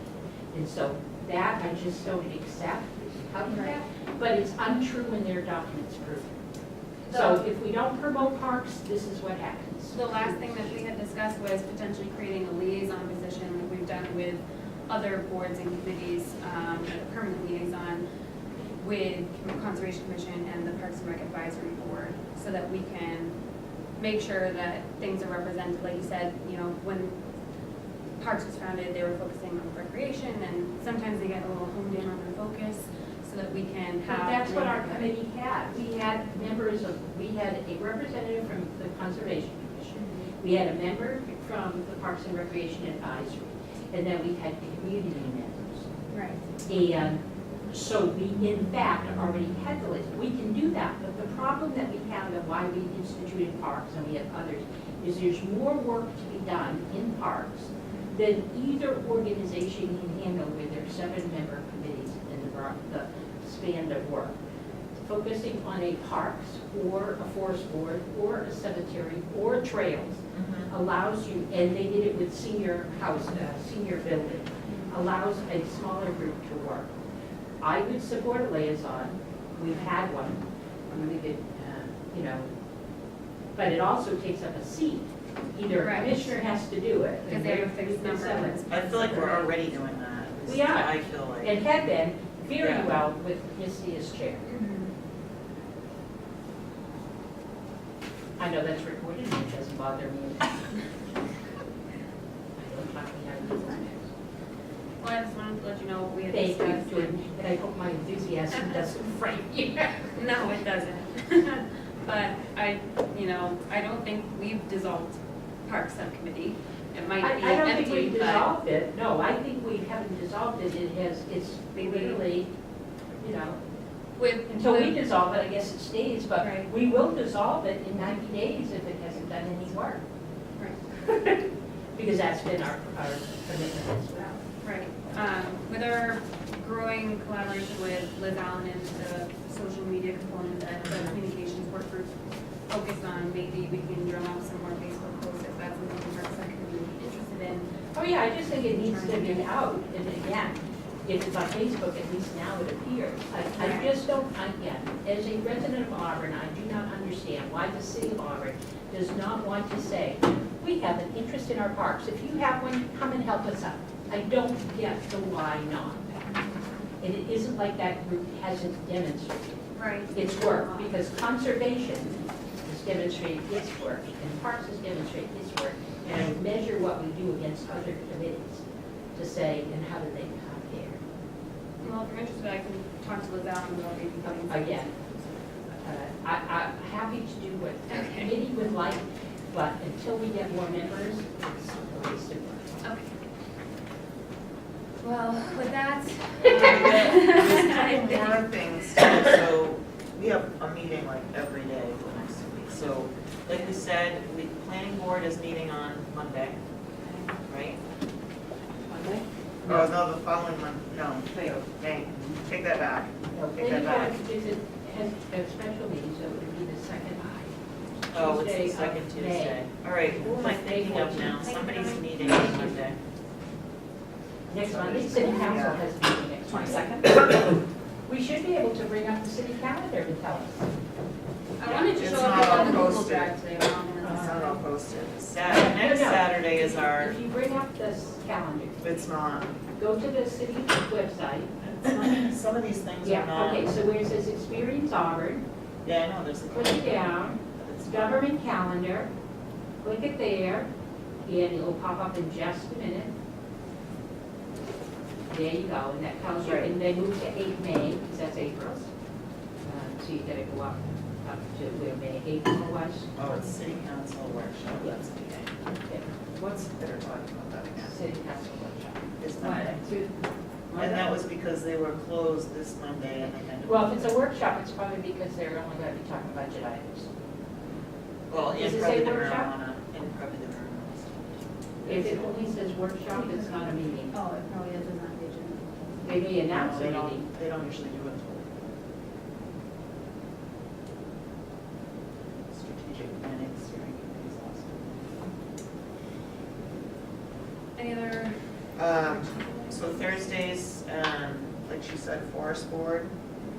The following Thursday, May 2nd, right?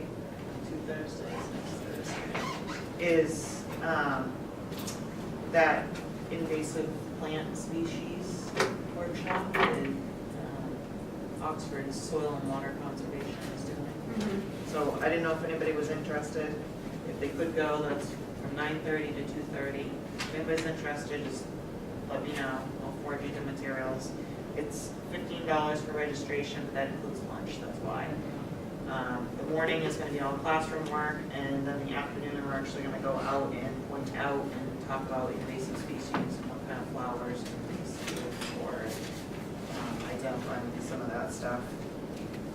Also with the forest board, because we're talking about our best management practice, there is a free workshop at the Auburn Public Library on the 25th, which is from 6 to 7:30. And that's gonna include the forestry component to the watershed. So that's, Tom Gilbert is gonna do, talk about that.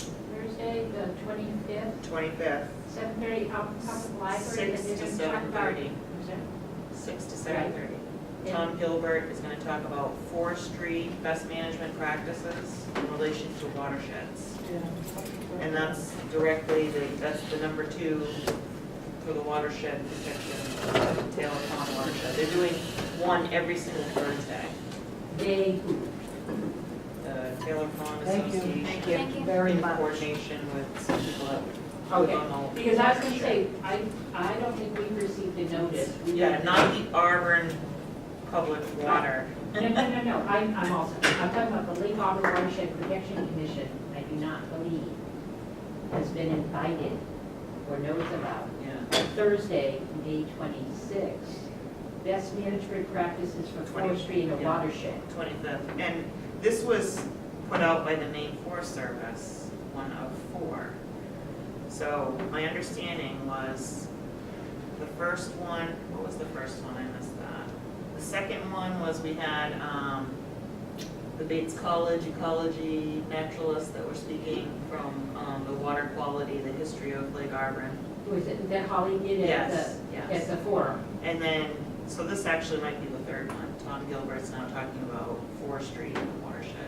So the public had asked for some more input too, and they I just, collaborated. it's too bad to hear about this Tuesday Yeah. of something that is Well, direct. and I heard about it from the Maine Forest Service, like, And you I'm guys- like, this is Auburn's, and it's not See, even that's on the what I wanna library know, thing. who it, well, it doesn't sound like it's on the Auburn Library, it's held at the library.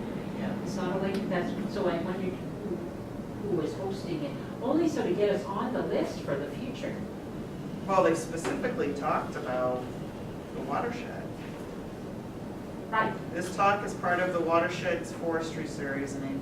So I don't know if they coordinated with them or just the Forest Service was doing it, but I think they were trying to put any well, I know best we've been management doing some practice. stuff, we, meaning our education, so we have an education outreach person, Yep. Erica Kidd. Yep. And she's new and she's been doing a great job. And she's held a number of community events and activities. Yep.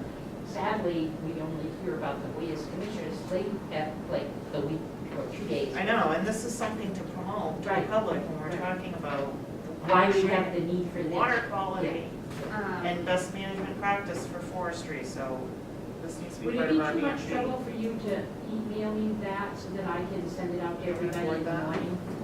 That would be helpful, thank you. On that note, I have one more announcement and then I'm gonna motion to adjourn. Well, Monday's Earth Day and Yeah. I know that the Androscoggin Land Trust is having a trails cleanup day on Saturday. Saturday. The 20th, yeah, so Saturday, 10 to 12:30. Yeah, sure. There's more information on the website, I but saw that, they I'm did. gonna go to that one. I think there's something happening on Earth There's- Day. There's Oh, three I things think our that, group, our Lake Auburn Watershed Protection Commission, that special yep, meeting is. yep, and then the Gritty's one too, so you guys are gonna work in parks here, they're doing a whole cleanup on the river walk. Gritty's That- is, Yeah, yeah. yeah, and then there's stuff in the West End that's going on too, so, yeah. motion to adjourn. Second. All That in was favor? quick. Thank you, Jordan. Welcome, Yeah. Sam, sorry about that. That was was, the I most- just figured I'd stick around to introduce No, myself. I it was- appreciate it, Say hi. because I didn't even know you Yeah. applied, I mean. And I it was- Yeah, well, I applied back in like early March, and apparently my application materials didn't go through for some reason, because they were PDFs.